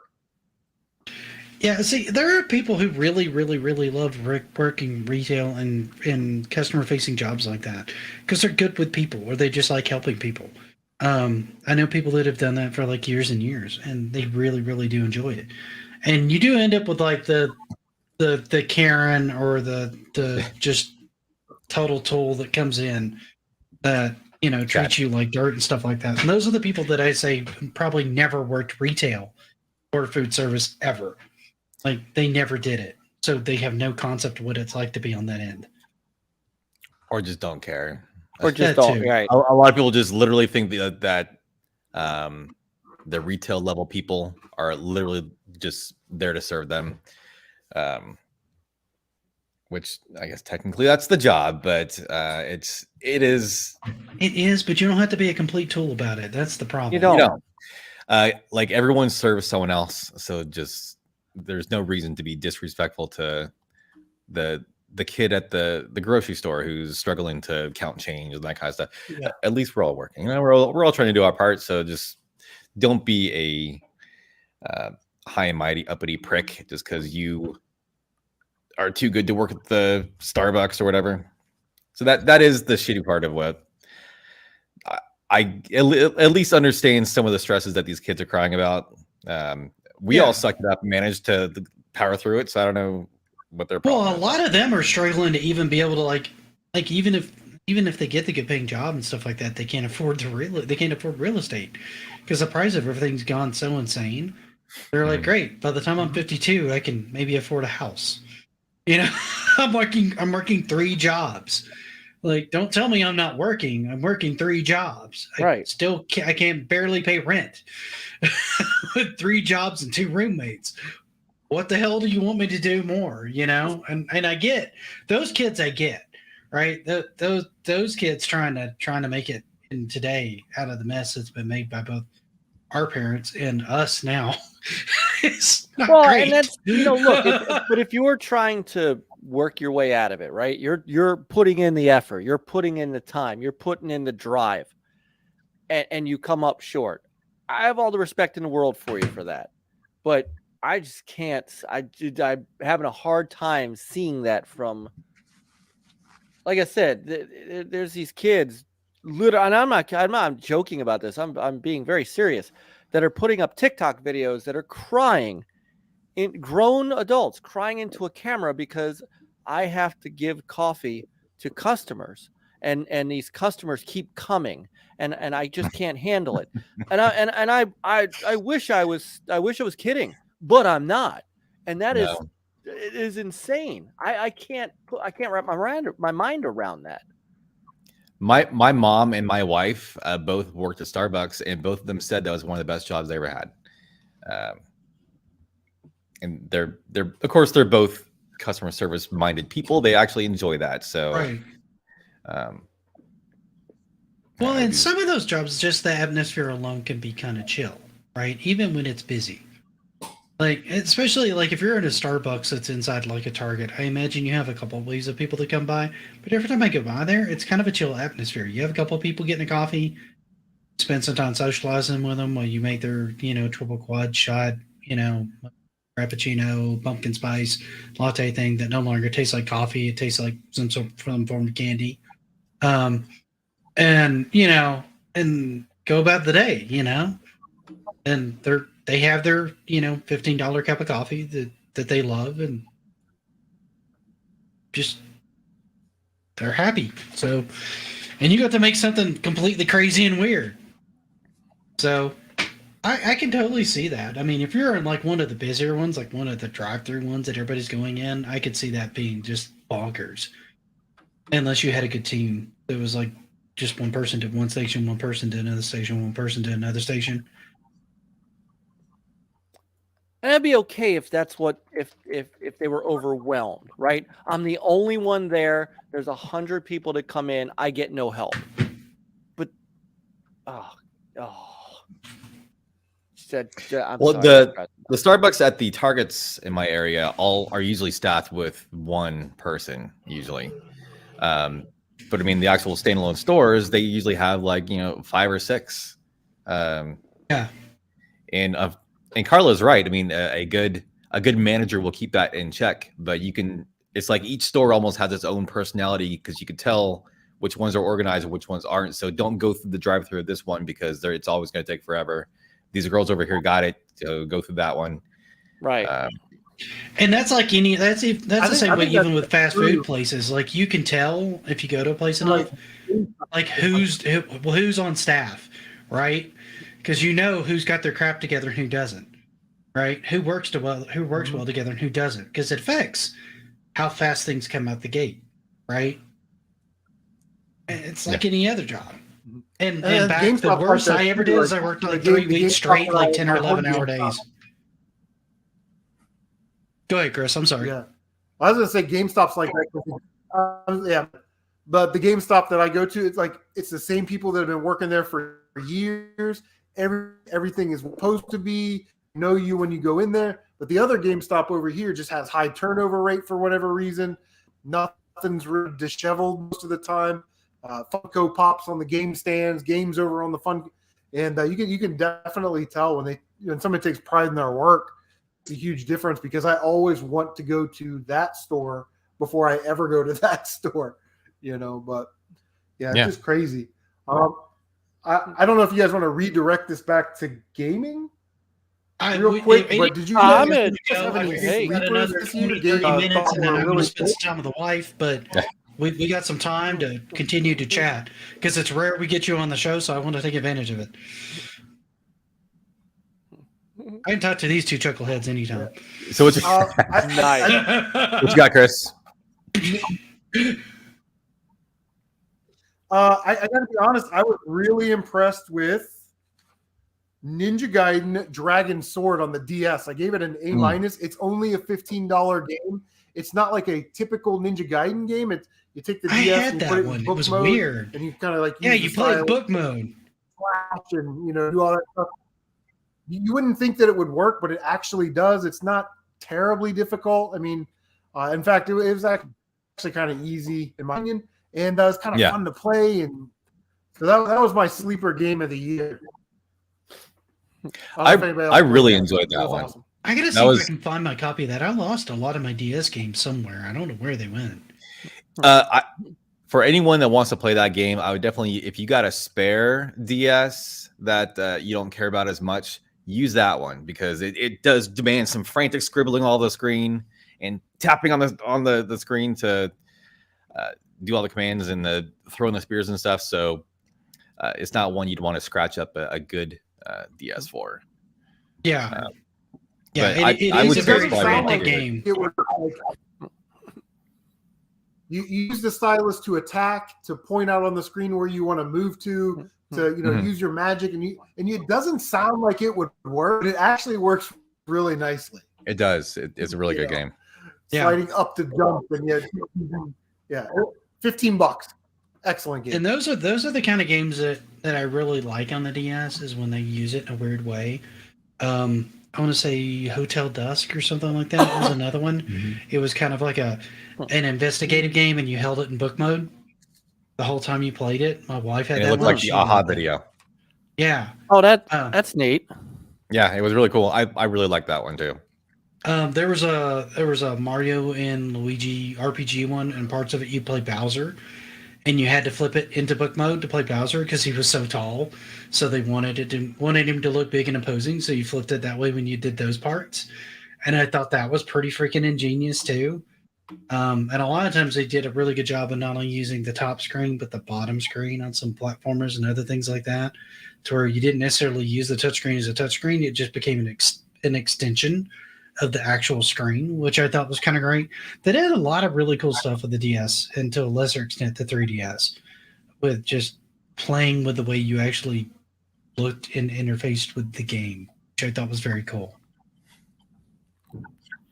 Yeah. Another game that is sort of a hidden gem, I don't really like that term, but is Yuka's Island Express on PS4. I think it was out on the other consoles, but it's essentially a pinball game that's like Metroid. So you collect these little fruit, and you can open these other paddles, and you can go up to these different things. It will take you about 3 hours just to kind of get through the story mode.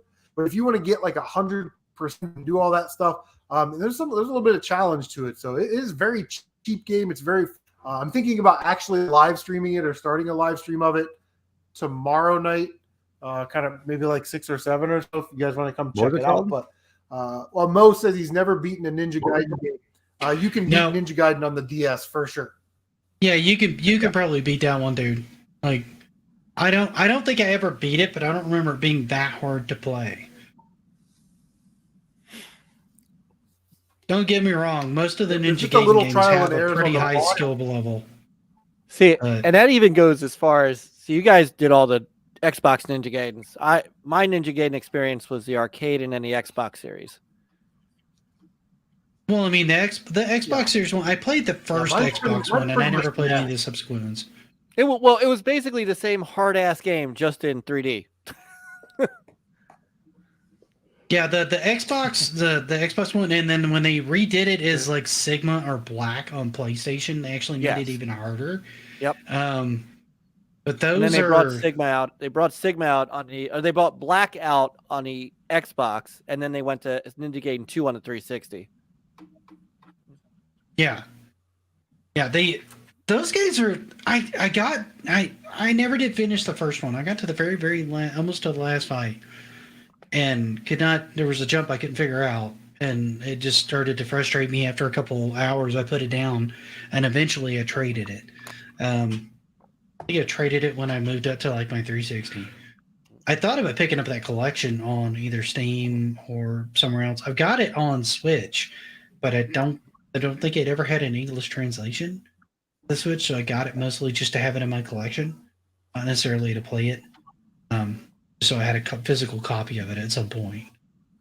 But Chris, you mentioned this last night in your stream. There was some kind of Ninja Gaiden news that I might have missed out on. You were kind of talking about it a little bit. Yeah, it's still sort of like a rumor, but apparently, like Team Ninja has come out and said that they are going to maybe do a reboot of Dead or Alive and Ninja Gaiden, but there were really no details, and it wasn't really sort of like confirmed.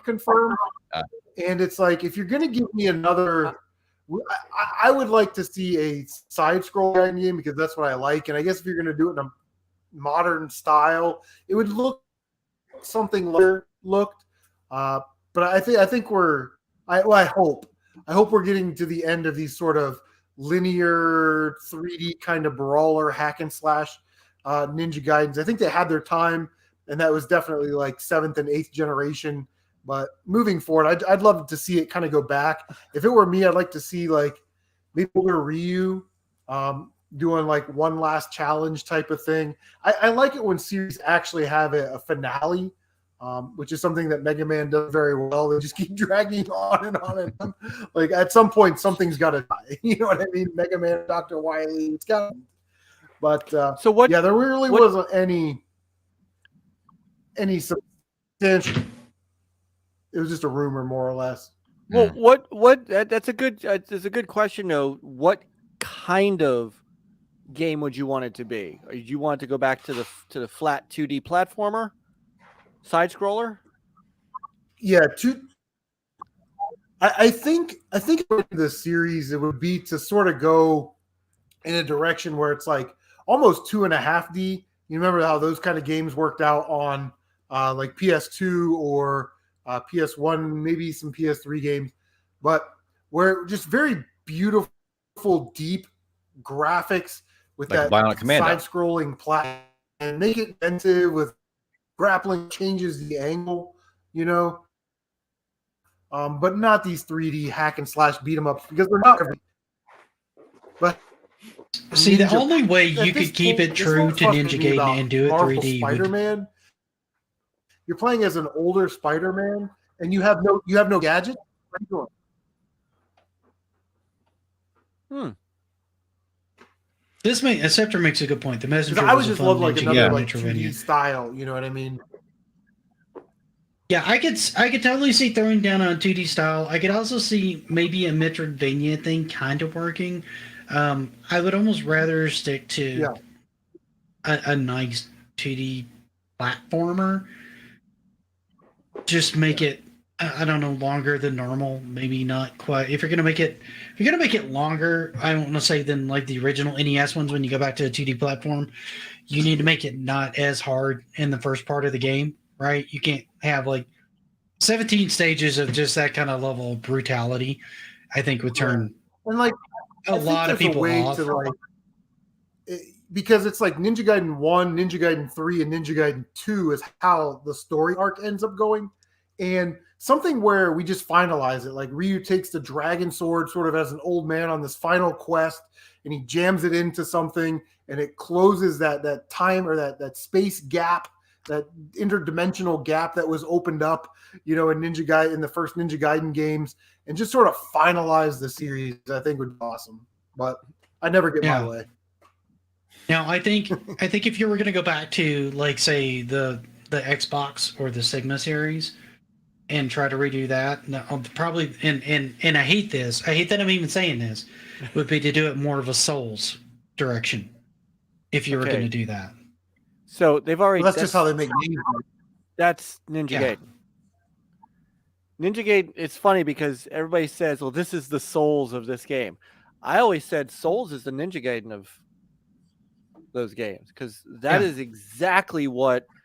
Once they got into that 3D space, it was dodge, dodge, dodge, slice, slice, slice, dodge, dodge, dodge, slice, slice, slice. Yeah, and that's only you didn't have a stamina meter on Ninja Gaiden. You could just dodge. You could just dodge. You can just dodge all day. You don't have to worry about a stamina meter making to where you can't even attack when you finish like your last roll, or in the case of Tunic, where you take 150% damage instead of 100% damage when you're tired. Weird mechanics like that. I'm like, what the hell? Stop punishing me for using the mechanics you put in the game. If you want to limit it to how many times I can dodge in a given time window. Don't punish me. Well, it's so funny because for that. We were talking about Ninja Gaiden 3 earlier, and one of the things that you can get is like this super. It extends the reach of your sword, and I hate this in video games. I hate this worse than in a shooter. I beat the final boss, and now I got to do some goddamn slalom run to get to the end. In the world of Ninja Gaiden, I had this super sword. I beat the boss. I triggered a cutscene. Then I start the next level, and I don't have the super sword. Where did it go? Where did this thing go? So I hate it when games do that. So if we were having another Ninja Gaiden, don't make me lose my power-ups at the end of the level for no reason. Well, that's what drove me crazy about Ninja Gaiden 1. Like, you get to the boss, and you're like, great, I got here with the spin slash. Cool. Boom. Okay, wait a minute. You're counting. Why? Wait. Why are you taking that away? Then you go to phase 2 and you got nothing. Yeah. You got full health back, but you got nothing. It's like, no. It's not okay. In kayfabe, in the world of Ninja Gaiden, where did it go? It just vanished into the ether. You know what I mean? Like Ryu would still have a pocket full of shurikens. You know what I mean? Yeah. To dispense justice. Well, the spin slash is always the one that confused me the most. It's like, okay, wait a minute. You knew how to do this, and then you just randomly forget how to do this? Like, right. How's that work? I mean, Mario goes to the next level and he keeps his power-ups, Yeah. No, I totally see that, but no, I can see going those two directions with those if they reboot them. I heard the same rumor. I want to say I saw it on IGN that they had thrown out a feeler of I was summoned all games are Dark Souls. They are on my channel, sir. Every game is a Dark Souls challenge when I play it. It's like those people that make the connection that every video game is an RPG of some kind, and it's like, right. Okay. Imagine Ryu, Mushroom Kingdom, just flashing the shit out of everything.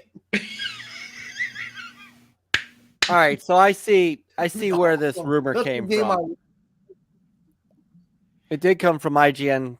It actually came from Team Ninja's president, Fumiko Yoshida, during some conference they had in South Korea, where they said they were looking at rebooting both of those. Okay. So there you go. We're still alive. Yeah, we're still alive. At least we're a little bit longer.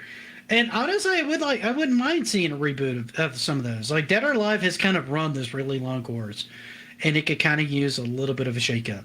So if they do a reboot and they shake it up a little bit, maybe play around with mechanics a little bit, come back to a new normal with it. That's cool. Maybe make it. That one's always been as far as 3D fighters. I always felt like Dead or Alive was probably the most accessible out of the bunch. Dead or I could agree with that. It always gets knocked down a few pegs because it's got all the cheesecake factor and all that stuff, right? But underneath it, it's got a good 3D fighting engine that that's solid and easy to understand. But you know, you got to get past the boob physics. You know, I mean they're a thing, so they're there. You can't ignore the elephant in the room on that, right? Gungrave. I have not tried it, Wolfpack. I downloaded it, but I haven't tried it yet. Hey, Wolfpack, it's on Game It's Pass. on Game Pass. I've heard a few good things about it. Yeah, I haven't booted it up. I downloaded it, but I haven't tried it yet. So I mean, rebooting that kind of makes sense. The Ninja Gaiden series, they haven't touched it in a long time. So if they want to reboot that, I don't have a problem with them rebooting that. Type some tangents, take it back. I'd like to see at least a AA developer or something like that take it back to its 2D roots.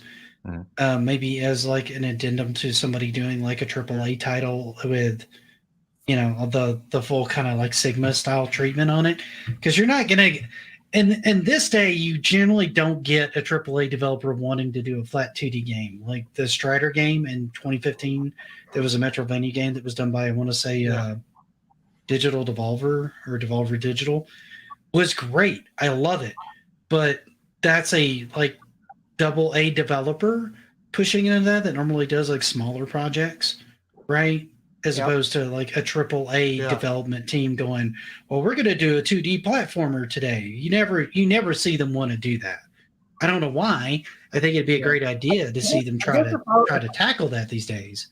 I'm a fan of the series, and if I were them, I would probably just put out like a re-release of the Nintendo games, the Master System game, the Game Gear game, the Game Boy game, and sort of gauge the interest for that type of thing. Because, and like include the Famicom versions, because the Ninja Gaiden 3 for Famicom is like a lot easier. There's unlimited continues. There's a password system. You know what I mean? Like, and so to have those games, you know, would be an excellent collection.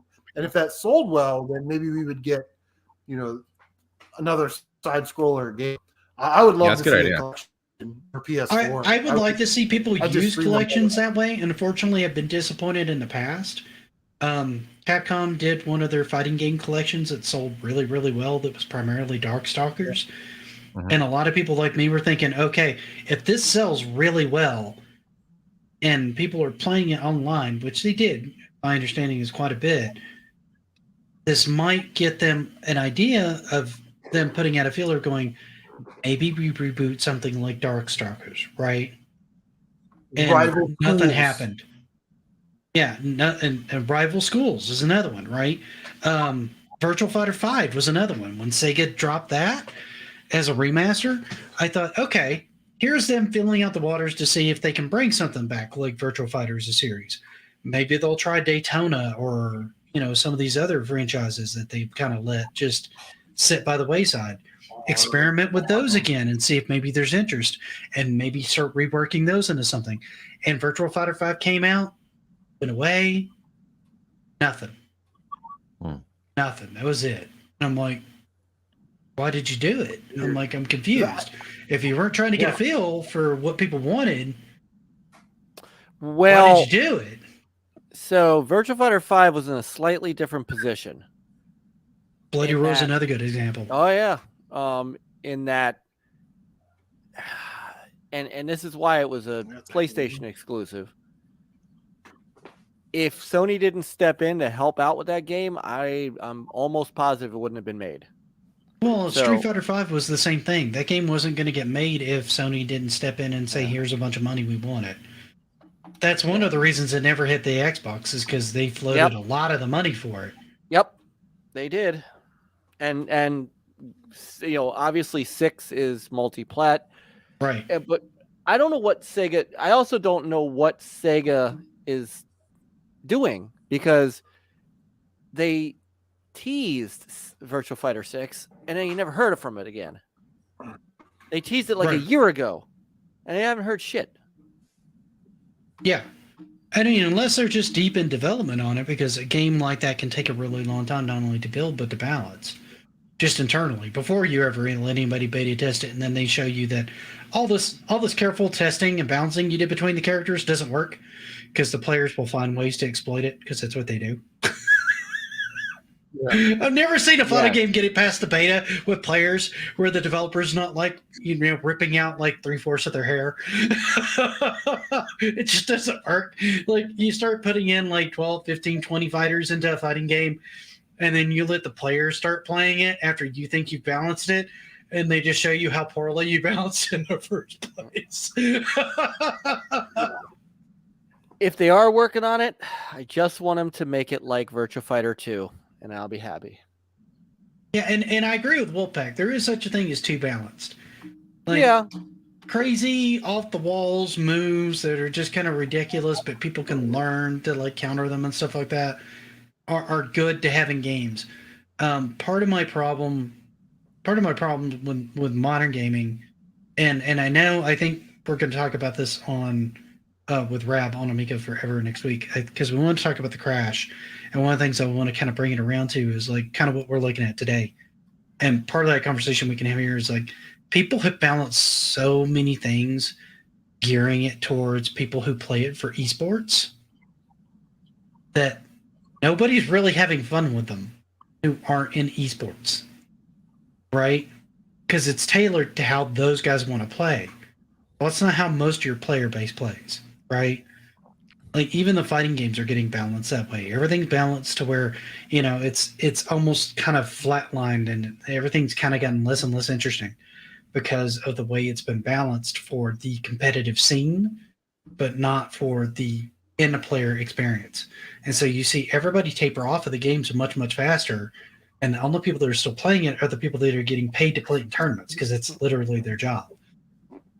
They're the only ones that are having fun with it, and that's the only way they're balancing it, because they're listening to those people and nobody else, because those people are the professionals. So those are the people they're listening to, and it's kind of killed a lot of crazy, fun, original ideas. I feel like that could be in games in general, while they're trying to make everything a competitive sport in video games. I don't know. Maybe that's just me.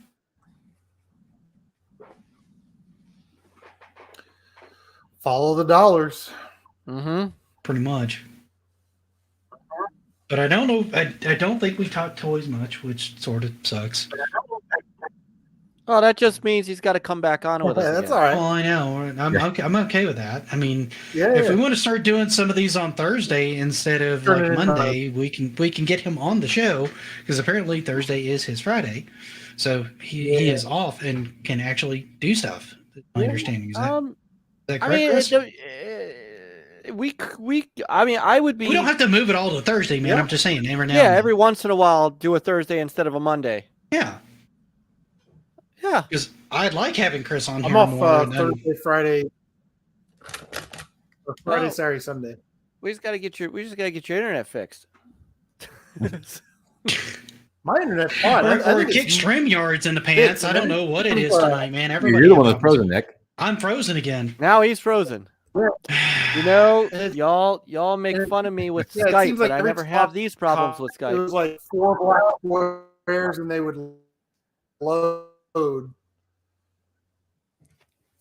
I don't know. I'm not gonna log out and try to fix this again. See, We've been 4 going black for almost 2 hours. We definitely you want to guys get have good Chris back on internet here. out in Mountain Time? I am on Mountain Time. Rob is on Pacific, and Mike is Eastern. So we're all over the board here. Zero. Yes, Sorry. we are. You were probably got his price. Things like going black. Yeah, everything's weird on my end too. It's weird. That is Yes, I like so. that. Back says, yeah, but with Skype and OBS, we only hear you sometimes, Mike. It's true. By design. Given the way you freak I out have- and get pissed, it's not by design, sir. It's just a failure. Hey, I have figured out OBS, and it's every time OBS updates. But now Well, I've got stop it updating. figured out. Well, that's what. Ugh. Unfortunately, I haven't opened OBS in like a year. Dude, Really? What are you using? Are you using Streamlabs I'm just OBS? using my laptop and Oh, you're just using the no, I console just clicked itself. on the StreamYard because I have an account, and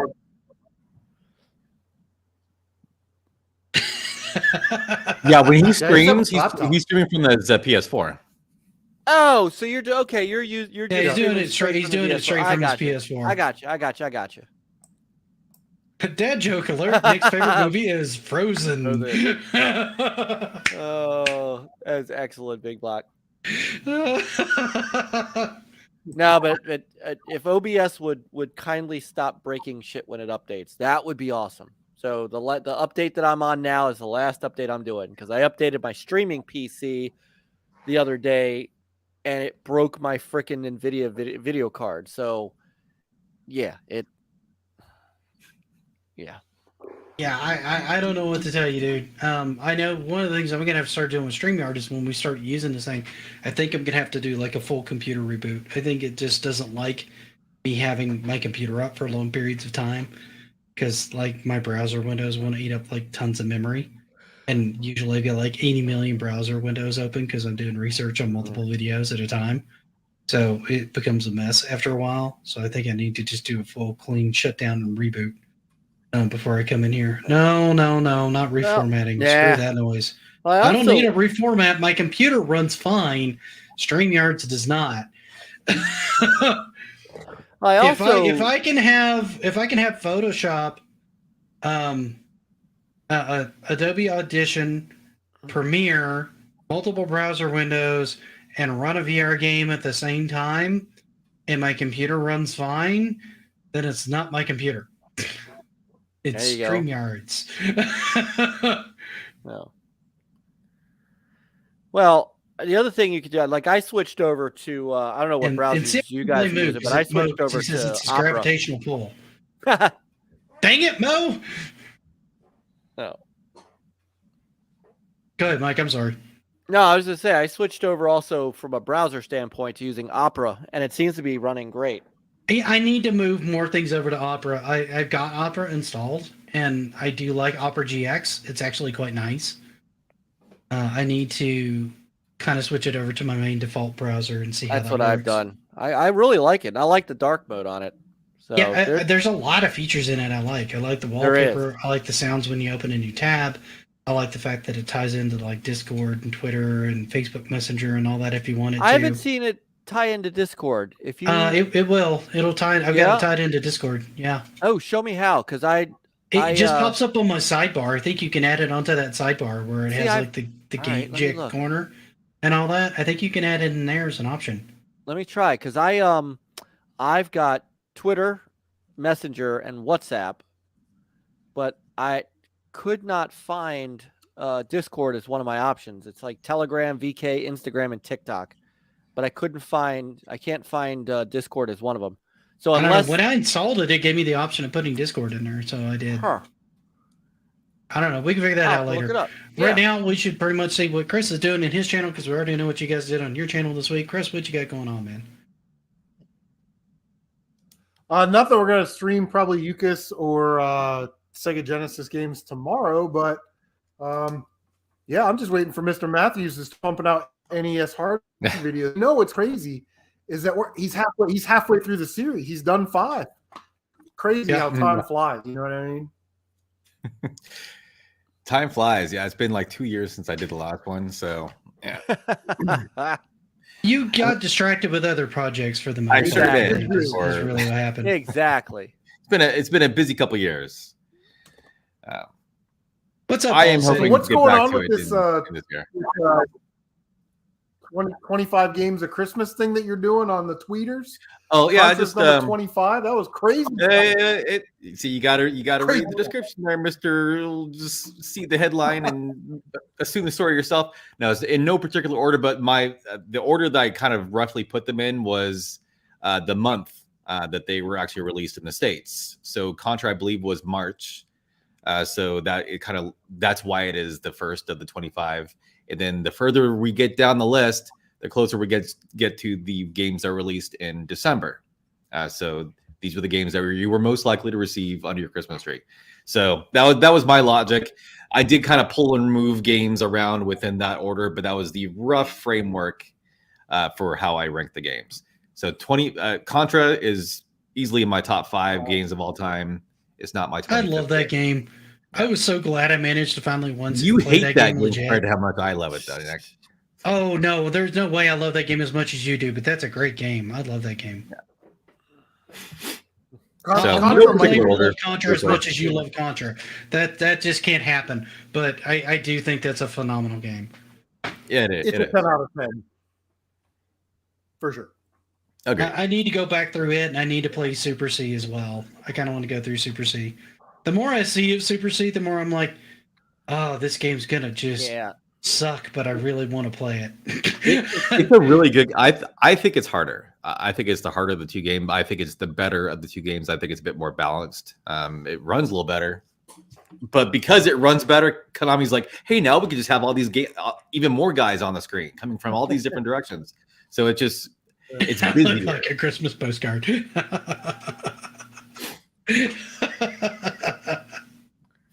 Yeah, Contra's amazing. It's a fantastic game. I mean, once I started, there were times where, like, I was sitting at Matthew's going, dude, I don't think I can do this, man. I legit do not think I can do this. Like, it's not the game's fault. It's just me. Like, I just can't do it. Yeah.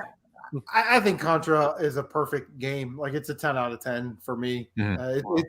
It looks great, sounds great. It's really sort of easy to pick up and play, but hard to promote. The 30 life code makes it, that's essentially easy mode. So you can play with somebody that doesn't really know that game and have a good time. Yeah, it's definitely a 10 out of 10. Oh, yeah. Yeah, and honestly, once I got good at it, I had the same reaction that Matthews had to Alien Wars. I'm like, oh my God, can't do this game.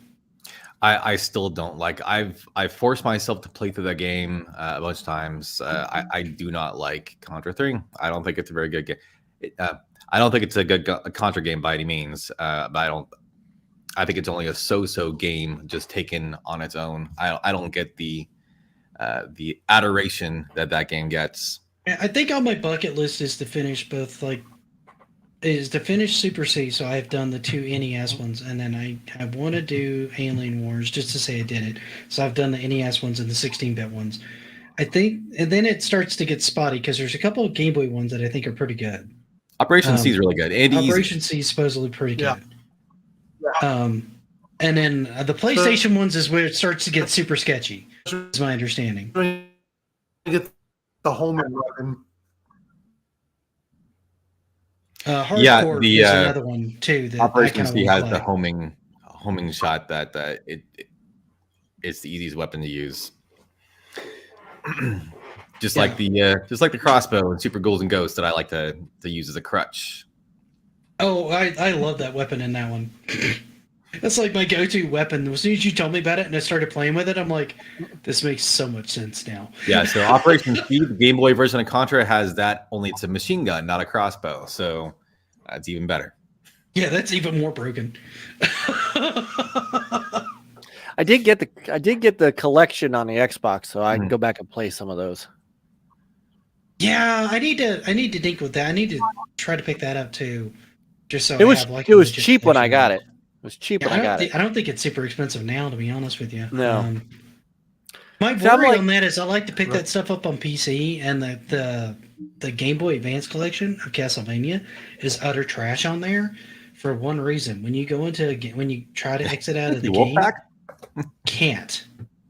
There's no way to exit out unless you like hit the Steam button or you like kill the window. If it's in full screen, it doesn't let you exit out of the game for whatever reason. And I'm like, what the hell? Why would you do that? And that's where I kind of like to get stuff like that, because I can play it on my computer, I can play it on my Steam Deck, so it gives me both mobile and console options. It's just kind of been my current preference. I've been waiting for, and see, this is something that Microsoft is working on, which I think will make it easier for me on PCs or Steam Decks or even my phone, is that one of the Game Pass Ultimate options, of course, is the Microsoft cloud gaming. And right now they've got cloud gaming where you download stuff from Microsoft's side, but there is supposed to be a way coming for you to play stuff off of your console. And once I can do that, then I can play Contra, and because I got the Contra, I've got the Castlevania, I've got a Konami shmup collection. I've got all these other small collections. I'd love to be able to play when I'm out and about.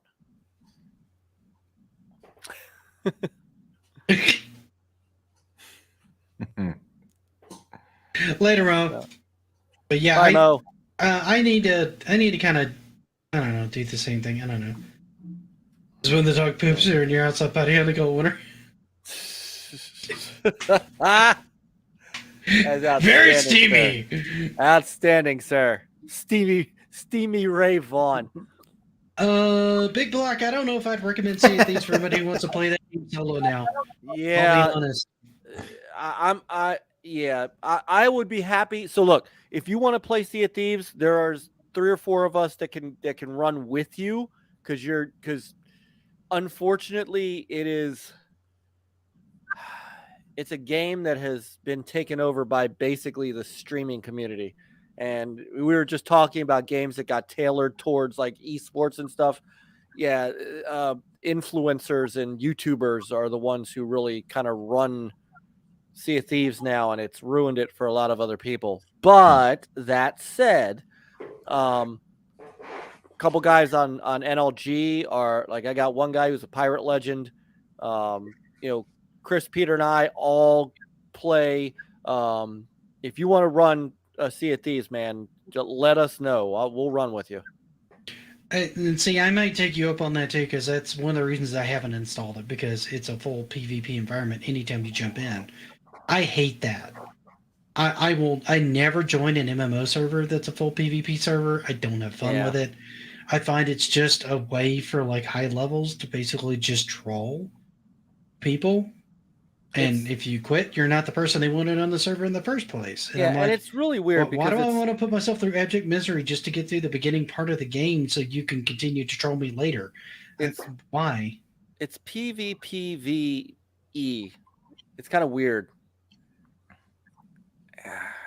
But I know what you're saying, and you're right.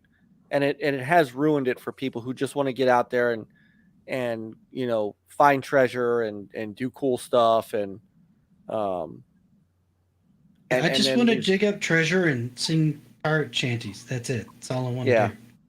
And these griefers come in and just ruin it for you. And yeah, Jim, I'm frozen again. Yep. Hi, Jim. Jim!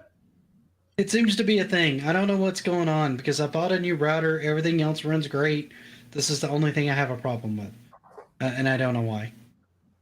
I'm not sure what's going on. And it's not that I'm using a wireless connection. My PC is hardwired. So that can't be the problem. So, I don't know. Weird. PvPvE already exists with Double Dragon Friendly Fire, which was also terrible, by the way. I always thought that was kind of weird and lame. But I think we're going to wrap this up. I'm going to try to spend a little bit of time with my wife. She's going to probably need to get to bed here pretty soon. Let me pick up this Contra collection, too. I kind of want to pick that up. But, Chris, it's been awesome having you on the show, man. Yeah, man. We're going to try to do this on Thursday every so often whenever you're amenable to coming on. We'll just move the day to then. That way you can pop in so long as everybody else can, whenever we can work it out.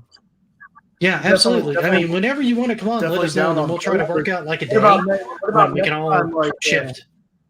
Yeah. Cool. What about next time we talk about games that should be remade, rebooted, or remastered? So you can think. So you get a couple weeks to think about it. Yeah, that works for me. We can save that one for then. We've done some of that, I think, but it's always a good one to revisit, quite frankly. Because there's new ones that are Barbie on the Nintendo needs a remaster. There's tons of them that need a remaster. I'd like to see Contra redone, quite frankly. I'd like them to keep it 2D. Keep it Save it for 2D. next time. Save it for next time. You're giving away the house. It's true. Vampire Survivor. I did my first 30-minute run on that, Mike. On Xbox cloud gaming with touch controls. Well, that's an easy touchscreen control game. That should have been on mobile to begin with. That the way that's designed. It should have, but not all like touch games are very bizarre. But this, I'm gonna check this out. Yeah, Vampire Survivors is shockingly good. I'm normally not much on roguelikes. I had a lot of fun with it. I did my first full 30-minute run where death came out and killed me. That happened like right before we got on this stream. I got to level 14, and every time I got to level 14 in my first set of games, the level would go nah, and would just destroy me. Yeah, it usually does it to me too. Normally make it about halfway through, like 14, 15 minutes, and then it just wrecks me like something fierce. Nah, you're done with this game. Dude, you should see it when it hits like 29 minutes. I was on the first stage. I hit 29 minutes. You know those bats that had that little white outline around them? Uh-huh. It was nothing but those at the end. Oh, nice. You're like the last minute, I'm like, oh my god! I got wrecked by like 500 skeletons. Yeah. They're just like, you can't hide. Bye-bye. No, you just punch through that. There's a couple ways you can do that. I can talk to you about that later. There's a couple builds that will do that pretty easily. But yeah, we can talk about that. But we should close out. Chris looks really bored. He's smiling indulgently. Rob is falling asleep. I do have to work in the morning, and it's almost 1 a.m. Yep. Yeah. So we should bounce out of here. Brokest Evercade. Anyone got an extra screen? Dude, DJC has broke like 2 or 3 Evercades now. They just do not last for that man. So no, I'm not going to hand him another Evercade. But thank you everybody for popping in. We actually had a really good crowd towards the end. I was happy that you guys kind of came back for one on Thursday, and it was kind of a weird day. I'll try to be better about announcing when we're going to do Thursday ones moving forward. I know you guys are used to the Monday track we normally do. But yeah, I think we kind of want to do a couple Thursday ones here and there whenever Chris is amenable to popping in and hanging out on the channel, because it's always a wonderful time to have him on the actual stream. And I can never thank him enough, because it's pretty much exactly because of him that me and Matthews met each other in the first place. And that has been like a dope relationship that I have thoroughly enjoyed having over the last. You're welcome, years. Nick. So, yeah. I tolerate you, sir. Screw you. But no, I got to meet a couple of really, really great people like Phil Turpin and Matthews, specifically because CM did a shout out on all of us around the same time. Yeah. So we all kind of started hanging out, which was great. I've loved meeting all those people, and I've met a lot more cool people as a result of those associations, which has been fantastic. So, rip GCC's Evercade. Too much bicep for the Evercade. All right, so we're gonna close it out. Thank you so much for hanging out, guys. Have a great night and a great weekend, and we will see you guys next time. Night, guys. Hey, gamers. Bye.